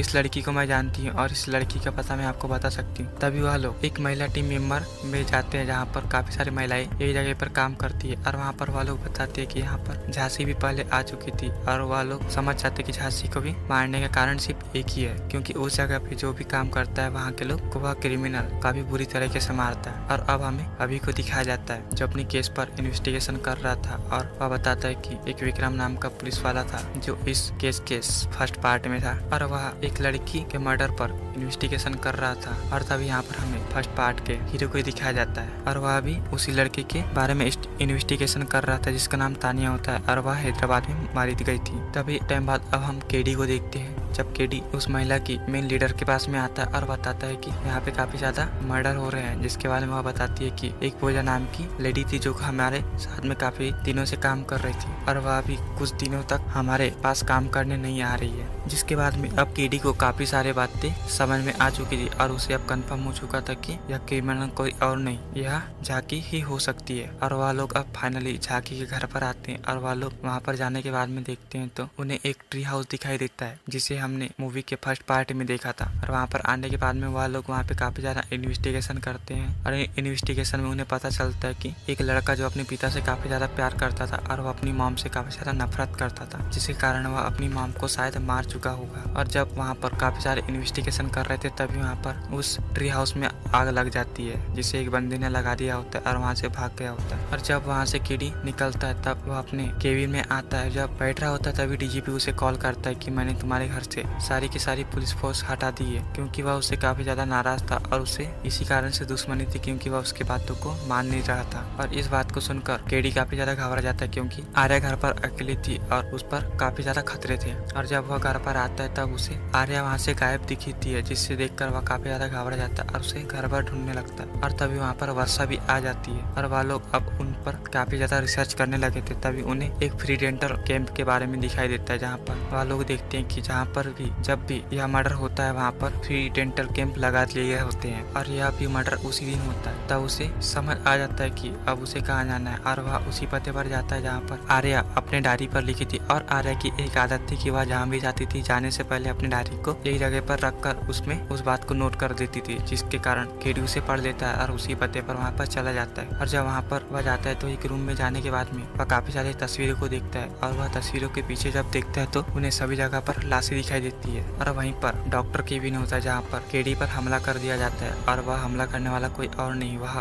रंजीता का बॉयफ्रेंड कुमार ही होता है, जो एक साइको किलर था। और तब हमें यहाँ पर सब बात समझ आ जाती है। और तभी कुमार बताता है कि मेरे पिता की कोई गलती नहीं थी, लेकिन मेरी मॉम ने सेक्सुअल एसोसिएशन के कारण मेरे बाप को धोखे में रखा और उसे मरवाने की कोशिश की, जिस कारण मैंने गुस्से में आकर अपनी मॉम को ही जान से मार डाला। और मेरी मॉम के साथ में जितने भी उस महिला टीम एसोसिएशन में थे, मैंने वहाँ के सभी लोगों को मारना स्टार्ट कर दिया था। और वह उसे काफी ज्यादा टॉर्चर करने लगता है और वह जब उसे बेहोश कर देता है तो उसे कुमार एक बेड पर बांध देता है और बेड पर बांधने के कारण उसे और भी ज्यादा टॉर्चर करने लगता है। और जब वह काफी ज्यादा गंभीर हालत में होता है तभी वह पूजा को भी आर्या को भी अपने साथ में लाता है और उसे भी एक चेयर पर बांध देता है और उसके भी हाथ काट देता है, जिसके कारण आर्या काफी ज्यादा तड़प रही होती है। और वह जब अपनी बातों को बता रहा होता है तभी कुछ टाइम बाद में वह अपने हाथ में लकड़ी काटने वाली मशीन को ला लेता है, जिससे वह सभी लड़कियों के हाथ पैर को काटता है। लेकिन कुछ टाइम बाद में हम देखते हैं तो केडी अपने डॉगी को सीटी मारकर अपने पास बुला लेता है और वह केडी को कुछ भी करके छुड़ा ही लेता है। लेकिन वहीं पर कुछ टाइम बाद में वर्षा भी पहुंच जाती है और वर्षा और कुमार के बीच में काफी ज्यादा फाइटिंग होती है, जिसके कारण कुमार के हाथों में गन आ जाता है और वह गन कुमार केडी के कुत्ते पर मार देता है, जिसके कारण उसका कुत्ता काफी ज्यादा गंभीर हालत में हो जाता है। और केडी को जब गुस्सा आता है तो वह कुमार को काफी बुरी तरीके से मार डालता है, जिसके बाद में वहीं पर काफी सारे लोग पहुंच जाते हैं और उन्हें हॉस्पिटल लेकर जा जाता है। और वहां पर हम देखते हैं तो दोनों अब काफी ज्यादा सुरक्षित हो चुके हैं और उनका कुत्ता भी बच चुका होता है। और यहीं पर डीजीपी नागेश्वर राव को दिखाया जाता है, जो केडी से माफी मांग रहा था और उसे बोलता है कि मुझे माफ कर दो, मैंने तुम्हें अच्छे से जाना नहीं और डिपार्टमेंट को बदनामी से बचाने के लिए मैंने तुम्हारे साथ ऐसा किया था। और अब हम केडी और आर्या को देखते हैं, जिसमें उन दोनों की शादी हो रही होती है। और यह शादी काफी अजीब प्रकार का शादी हो रहा होता है, क्योंकि यहाँ पर शादी से पहले ही प्रेग्नेंट हो जाता है, जिसे देखने के बाद यहाँ पे काफी ज्यादा फनी मोमेंट सीन दिखाए जाते हैं। और यहीं पर अब आगमन होता है अपने नानी भैया, जिसका नाम अर्जुन होता है, और यह इस मूवी के तीसरे पार्ट में दिखाए जाएंगे और यह इन्हीं के मेन हीरो रहेंगे। दोस्तों, मैंने आपको लास्ट का क्लाइमेक्स सीन काफी अच्छी तरह से एक्सप्लेन नहीं किया, क्योंकि आपको इसके लास्ट के क्लाइमेक्स सीन को देखने के बाद काफी ज्यादा मजा आने वाला है, इसलिए आप इस मूवी को जरूर से देखिएगा। इसकी हिंदी डब दिसंबर के लास्ट में जरूर से आ जाएगी। अगर आपको नानी सुपरस्टार नानी को आपको इसके तीसरे पार्ट में देखना है तो आप हमें कमेंट में जरूर बताएं कि आप भी इन्हें इस रोल में काफी ज्यादा पसंद करोगे या नहीं। और इसमें नानी सर का एक डायलॉग होता है, जिसमें वह बोलते हैं कि 100 निर्दोष मारे जाए पर एक भी क्रिमिनल नहीं बचना चाहिए। यह काफी उल्टा डायलॉग है, जिसे सुनने के बाद मेरा भी दिमाग काफी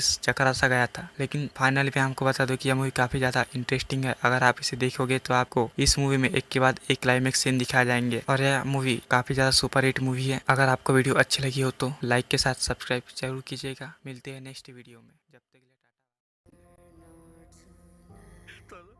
हेलो दोस्तों, स्वागत है आपका हमारे YouTube चैनल HBT एक्सप्लेनर पर। तो काफी दिनों बाद मैं एक साउथ की मूवी को एक्सप्लेन करने जा रहा हूँ, जिसका नाम है हिट द सेकंड केस। इसके फर्स्ट पार्ट को भी काफी ज्यादा पसंद किया गया था, जिसके कारण मैं इसके सेकंड पार्ट को एक्सप्लेनेशन कर रहा हूँ, जिसमें आपको काफी ज्यादा सस्पेंस दिखाए जाएंगे और इस मूवी में आपको एक के बाद एक क्लाइमेक्स सीन दिखाए जाएंगे। अगर मैं आपको रिकमेंड करूँ तो इस मूवी को देखने की, तो आप इस मूवी को जरूर से जाकर देखिएगा, क्योंकि यह मूवी काफी ज्यादा शानदार मूवी है। तो चलो हम इस मूवी के एक्सप्लेनेशन को स्टार्ट करते हैं। तो मूवी के स्टार्ट में हमें एक राम नाम के बंदे को दिखाया जाता है, जो गांव में काफी ज्यादा फेमस होता है। और वह मुझे देखने में तो काफी ज्यादा सिंपल लग रहा था, और लेकिन पर वह जितना सिंपल दिख रहा था वह उससे भी ज्यादा ही सिंपल रहता है। और वह अपने काम से कहीं जा रहा होता है, लेकिन उसकी ट्रेन खराब हो जाने के कारण अपने घर वापस आ जाता है। लेकिन जब वह अपने घर पर पहुंचता है तो वह मार्केट से कुछ सामान को लेकर आता है, जिसे वह अपनी वाइफ को बनाने के लिए देता है, जिसका नाम झांसी होता है। लेकिन हम राम के आने पर झांसी को देखते हैं तो उसके फेस का एक्सप्रेशन काफी ज्यादा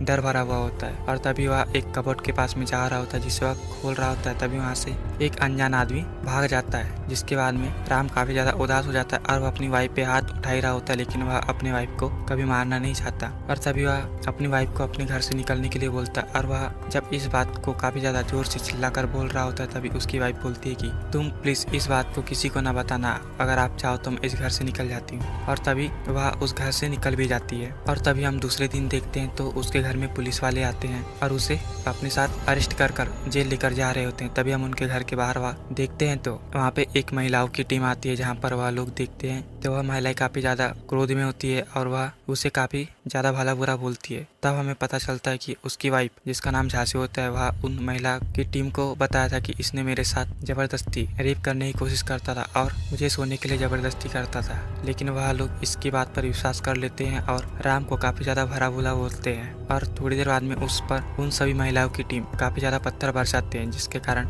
वह लोग राम को वहाँ से जान से मारने की कोशिश करते हैं। तभी वहाँ के पुलिस वाले उसे अपनी कार में बैठाकर अपने साथ लेकर चले जाते हैं। लेकिन वह कुछ टाइम बाद में वापस आ जाता है और जब वह घर पर आराम कर रहा होता है तो उसकी सभी जानकारी न्यूज वालों को मिल चुकी थी, जिसके बाद उसका बहिष्कार किया जा रहा था। और हम देखते हैं तो वह काफी ज्यादा डिप्रेस में रहने लगा था और वह अपने डिप्रेशन को भगाने के लिए एक ट्री हाउस बनाता है जो देखने में काफी ज्यादा सुंदर होता है। और हम देखते हैं कि यह सीन यहीं पर अब कट हो जाता है। इसके बाद में हमें एक पुलिस वाले को दिखाया जाता है जिसका नाम केडी होता है और वह दिखने में काफी ज्यादा स्मार्ट भी होता है। तभी हम देखते हैं कि उसके हाथ में एक केस आता है और जब वह उस केस का इन्वेस्टिगेशन करने आता है तो उसके पीछे मीडिया लग जाती है और वह मीडिया वालों को बोलता है कि तुम्हें इसकी जानकारी कैसे मिल जाती है, हम तो तुम्हें कोई जानकारी नहीं दे देते। तभी मीडिया वाले बोलते हैं कि तुम्हें हमसे आपत्ति क्या है और यहाँ पे काफी ज्यादा फनी मूवमेंट दिखाए जाते हैं। तब हम कुछ टाइम बाद में देखते हैं तो केडी उस लाश के पास आता है और लाश के पास आने के बाद में वह देखता है तो एक जवान आदमी का लाश पड़ा हुआ होता है और जब वह लोग उसके जेब को चेक करते हैं तो उसके पास में एक मोबाइल मिलता है और वह मोबाइल को उसके फिंगरप्रिंट द्वारा खोल लेता है, जिसके कारण उसके भाई का नंबर सामने पर मिल जाता है और वह उसे कॉल करके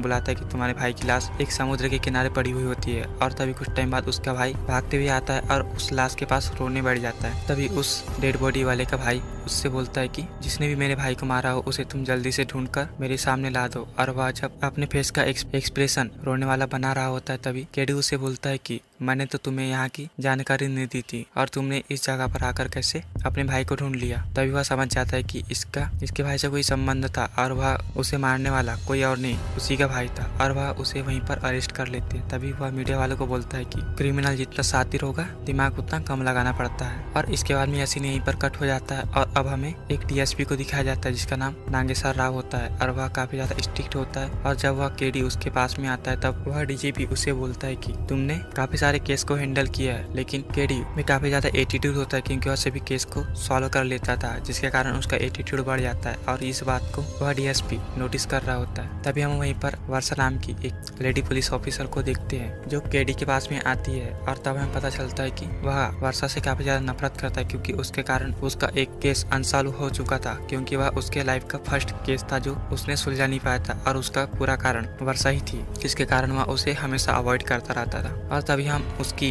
गर्लफ्रेंड आर्या को देखते हैं जो दिखने में काफी क्यूट थी और वह एक महिला एसोसिएशन में काम करती थी। और हम देखते हैं कि उन दोनों के बीच में काफी ज्यादा प्यार होता है और एक दिन केडी आर्या को बोलता है कि अब मैं तुम्हारे साथ में रहना चाहता हूँ। इसका मतलब है कि वह उसके साथ में लिव इन रिलेशनशिप में रहना चाहता था क्योंकि वह शादी से पहले एक साथ रहना चाहता था, क्योंकि उसके मॉम डैड शादी के बाद में काफी ज्यादा झगड़ा हो रहे थे, जिसके कारण उसे शादियों पर विश्वास नहीं रहता था। और इस बात को आर्या बोलती है कि मैं इसका आंसर तुम्हें कुछ टाइम बाद में बताऊंगी। तभी हम देखते हैं कि केडी अपने मॉम डैड से बात कर रहा होता है और वह भी अपने लैपटॉप पर वीडियो कॉल से। तभी दरवाजे पर कोई घंटी बजा रहा होता है। तभी हम देखते हैं कि वहाँ पर अब आर्या आ चुकी थी और वह उसके साथ रहने के लिए तैयार हो चुकी थी। अब वह उसे अपने पास उठाकर ले आता है और इसको उसके मॉम डैड देख लेते हैं, लेकिन वह क्या करते केडी के सामने उनकी एक नहीं चलती थी। तभी अब हम एक लड़की को देखते हैं जिसका नाम संजना था और वह दिखने में भी काफी ज्यादा क्यूट थी। तभी उसके पास में उसका एक दोस्त होता है जो उसे अपने साथ घर चलने के लिए बोलता है, लेकिन संजना बोलती है कि मैं कुछ टाइम बाद में आ जाऊंगी, तुम लोग अभी चले जाओ। और अब हम आर्या की मॉम को देखते हैं जो आर्या के पास में आती है और आर्या को काफी ज्यादा कुछ बोलती है क्योंकि वह आर्या को खोना नहीं चाहती थी और वह उसे काफी ज्यादा भला बुरा बोलती है कि तुम इसके साथ किसके परमिशन से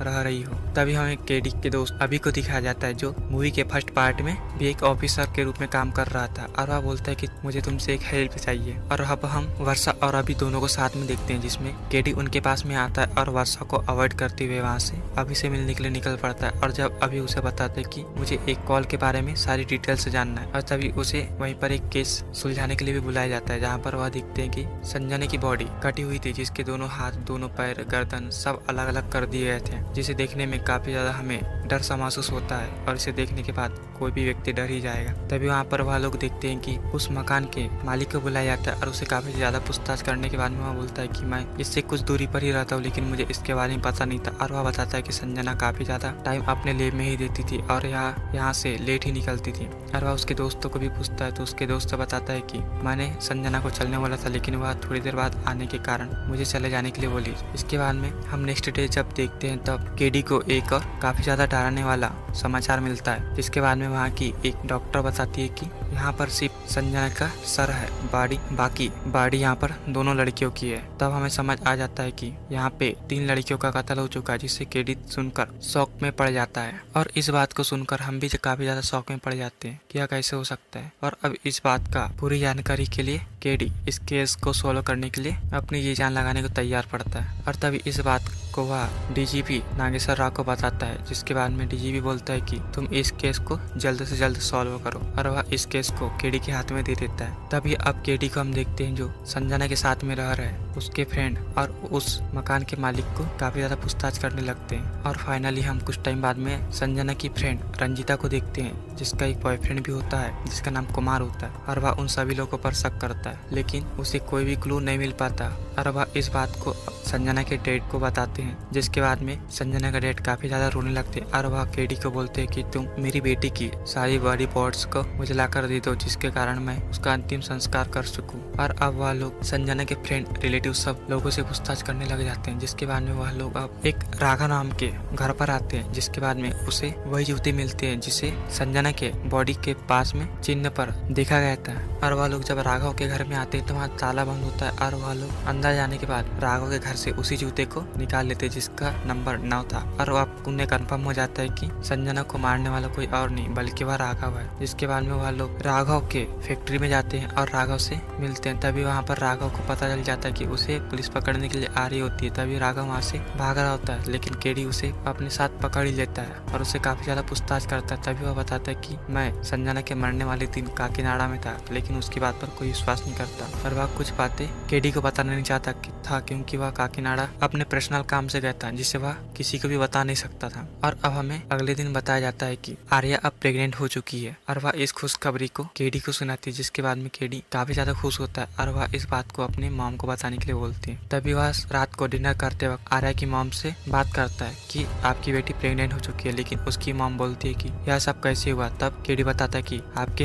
रहने से पहले यह सब कुछ हो चुका था। तभी आर्या की मॉम बोलती है कि अब मैं तुम्हारी शादी का इंतजाम करती हूँ। और अब हम अभी को देखते हैं, जिसको केडी ने उसके कॉल डिटेल्स निकाल कर दे दिए थे और अब वह भी अपने केस पर काम करने लगा था। और वह सब इस बात को फर्स्ट पार्ट के पुलिस वाले को बताता है, जिसका नाम अर्जुन था। और वह एक पुलिस वाला था जो मारा गया था, लेकिन वह लोग उसकी केस डिटेल्स नहीं निकाल पा रहे थे, जिस कारण वह लोग केडी की सहायता लिए थे। और अब हम दूसरे दिन जब देखते हैं तो डीजीपी केडी को कांग्रेचुलेशन करते हैं, क्योंकि उसने क्रिमिनल को पकड़ लिया था। और वह इस बात से काफी ज्यादा खुश थे कि क्रिमिनल अब पकड़ा गया। तभी केडी बोलता है कि हमें क्रिमिनल को तो पकड़ लिया, लेकिन हमें उन 3 लड़कियों के बॉडी पार्ट्स ढूंढना है। लेकिन डीजीपी बोलते हैं कि अब हमें इस चक्कर में नहीं पड़ना है, हमें इस केस को सॉल्व करके रफा दफा करना है। तभी कोर्ट में हम देखते हैं तो राघव को लाया जाता है और वहाँ पर उसके बयान पूछा जाता है। तभी राघव बोलता है कि मैं उस दिन काकीनाडा में था और मैं अपनी बातों को जाहिर नहीं कर सकता, क्योंकि यह मेरा पर्सनल प्रॉब्लम है। और वह इस बात को बताता नहीं। तभी वहाँ के जज उसे जेल में उम्र भर की सजा सुना देते हैं। और बाहर भी काफी ज्यादा आक्रोश फैल चुका था, क्योंकि राघव ने 3 लड़कियों को मारा था। और इस बात की जानकारी मीडिया ने सभी शहर के लोगों को दे दिए थे, जिस कारण वहाँ के लोगों में काफी ज्यादा आक्रोश था और उसे फांसी देने की मांग की जा रही। तभी अब हम कुछ दिन बाद में केडी को देखते हैं, जिसके पास एक ईमेल आता है। और जब वह अपनी ईमेल को खोलता है तब उसी ईमेल में एक वीडियो दिखाई देता है, जिसमें वह राघव को देखता है। और राघव उस दिन सही में काकीनाडा में ही था, लेकिन उसकी बातों पर कोई विश्वास नहीं कर रहा। और अब इस बात का कंफर्म केडी को भी होने लगा था कि राघव शायद मुजरिम नहीं होगा। और वह इस बात का कंफर्म करने के लिए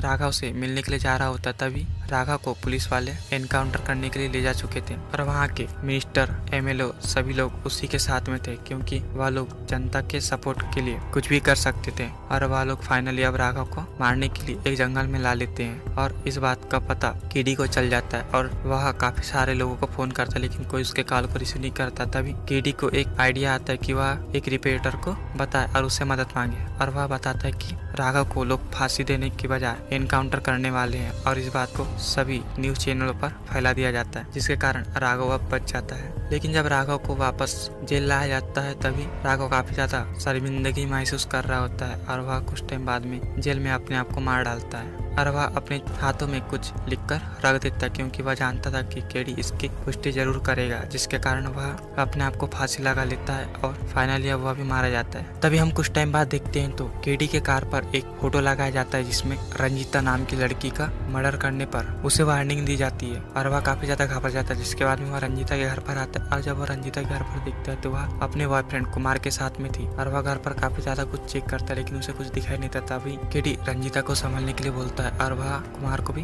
बता देता है कि तुम इसका ख्याल रखना। तभी कुमार बोलता है कि उसे मारने से पहले मुझे टच करके जाना होगा और कुछ टाइम बाद में फिर उसी के कार पर उसकी वाइफ आर्या की फोटो लगा दी जाती है, जिसके कारण वह काफी ज्यादा घबरा जाता है और जब वह घर पर पहुंचता है तो उसे आर्या मिल ही जाती है, जिसके कारण वह अपने आप को रिलैक्स महसूस करता है। तभी वह अगले दिन डीजीपी को बताता है कि मेरे वाइफ पर हमला करने की कोशिश की जा सकती है, जिसके कारण डीजीपी उसके घर में कुछ पुलिस गार्ड रखा देता है और अब केडी को इस बात पर कंफर्म हो चुका था कि इसका मुजरिम कोई और ही है, जिस कारण वह इस केस पर काफी ज्यादा क्लोज तरीके से इन्वेस्टिगेशन करना स्टार्ट कर दिया था। तभी वह एक महिला एसोसिएशन में जाता है, जहाँ पर उसे एक तान्या नाम की लड़की को दिखाया जाता है और उसे पता चलता है कि इसकी भी मौत काफी देर पहले इसी तरह से हो चुकी थी। जिसके बाद में उन्हें एक और लड़की के बारे में पता चलता है, जिसका नाम तानिया होता है और तानिया को भी संजना की बॉडी के साथ में रख दिया गया था, जिसे वह लोग पार्ट में काट दिए थे। तभी इस बात को आर्या बताती है कि इस लड़की को मैं जानती हूँ और इस लड़की का पता मैं आपको बता सकती हूँ। तभी वह लोग एक महिला टीम मेंबर में जाते हैं, जहाँ पर काफी सारी महिलाएं एक जगह पर काम करती है और वहाँ पर वह लोग बताते हैं कि यहाँ पर झांसी भी पहले आ चुकी थी और वह लोग समझ जाते कि झांसी को भी मारने का कारण सिर्फ एक ही है, क्योंकि उस जगह पे जो भी काम करता है वहाँ के लोग को वह क्रिमिनल काफी बुरी तरीके से मारता है। और अब हमें अभी को दिखाया जाता है जो अपनी केस पर इन्वेस्टिगेशन कर रहा था और वह बताता है कि एक विक्रम नाम का पुलिस वाला था जो इस केस के फर्स्ट पार्ट में था और वह एक लड़की के मर्डर पर इन्वेस्टिगेशन कर रहा था। और तभी यहाँ पर हमें फर्स्ट पार्ट के हीरो को दिखाया जाता है और वह भी उसी लड़के के बारे में इन्वेस्टिगेशन कर रहा था, जिसका नाम तानिया होता है और वह हैदराबाद में मारी गई थी। तभी टाइम बाद अब हम केडी को देखते हैं, जब केडी उस महिला की मेन लीडर के पास में आता है और बताता है कि यहाँ पे काफी ज्यादा मर्डर हो रहे हैं, जिसके बारे में वह बताती है कि एक पूजा नाम की लेडी थी जो हमारे साथ में काफी दिनों से काम कर रही थी और वह भी कुछ दिनों तक हमारे पास काम करने नहीं आ रही है। जिसके बाद में अब केडी को काफी सारे बातें समझ में आ चुकी थी और उसे अब कंफर्म हो चुका था कि यह क्रिमिनल कोई और नहीं, यह झांकी ही हो सकती है। और वह लोग अब फाइनली झांकी के घर पर आते हैं और वह लोग वहाँ पर जाने के बाद में देखते हैं तो उन्हें एक ट्री हाउस दिखाई देता है, जिसे हमने मूवी के फर्स्ट पार्ट में देखा था। और वहाँ पर आने के बाद में वह लोग वहाँ पे काफी ज्यादा इन्वेस्टिगेशन करते हैं और इन्वेस्टिगेशन में उन्हें पता चलता है कि एक लड़का जो अपने पिता से काफी ज्यादा प्यार करता था और वह अपनी मॉम से काफी ज्यादा नफरत करता था, जिसके कारण वह अपनी मॉम को शायद मार चुका होगा। और जब वहाँ पर काफी सारे इन्वेस्टिगेशन कर रहे थे तभी वहाँ पर उस ट्री हाउस में आग लग जाती है, जिसे एक बंदे ने लगा दिया होता है और वहाँ से भाग गया होता है। और जब वहाँ से केडी निकलता है तब वह अपने केबिन में आता है। जब बैठ रहा होता है तभी डीजीपी उसे कॉल करता है कि मैंने तुम्हारे घर से सारी की सारी पुलिस फोर्स हटा दी है, क्योंकि वह उससे काफी ज्यादा नाराज था और उसे इसी कारण से दुश्मनी थी, क्योंकि वह उसकी बातों को मान नहीं रहा था। और इस बात को सुनकर केडी काफी ज्यादा घबरा जाता है, क्योंकि आर्या घर पर अकेली थी और उस पर काफी ज्यादा खतरे थे। और जब वह घर पर आता है तब उसे आर्या वहाँ से गायब दिखती है, जिससे देखकर वह काफी ज्यादा घबरा जाता है और उसे घर पर ढूंढने लगता है। और तभी वहाँ पर वर्षा भी आ जाती है और वह लोग अब उन पर काफी ज्यादा रिसर्च करने लगे थे। तभी उन्हें एक फ्री डेंटल कैंप के बारे में दिखाई देता है, जहाँ पर वह लोग देखते हैं कि जहाँ पर भी जब भी यह मर्डर होता है वहाँ पर फ्री डेंटल कैंप लगा दिए गए होते हैं और यह भी मर्डर उसी दिन होता है। तब उसे समझ आ जाता है कि अब उसे कहाँ जाना है और वह उसी पते पर जाता है जहाँ पर आर्या अपने डायरी पर लिखी थी। और आर्या की एक आदत थी कि वह जहाँ भी जाती थी जाने से पहले अपनी डायरी को एक जगह पर रखकर उसमें उस बात को नोट कर देती थी, जिसके कारण केडी उसे पढ़ लेता है और उसी पते पर वहाँ पर चला जाता है। और जब वहाँ पर वह जाता है तो एक रूम में जाने के बाद में वह काफी सारी तस्वीरों को देखता है और वह तस्वीरों के पीछे जब देखता है तो उन्हें सभी जगह पर लाशें दिखाई देती है। और वहीं पर डॉक्टर केबिन होता है, जहाँ पर केडी पर हमला कर दिया जाता है और वह हमला करने वाला कोई और नहीं, वह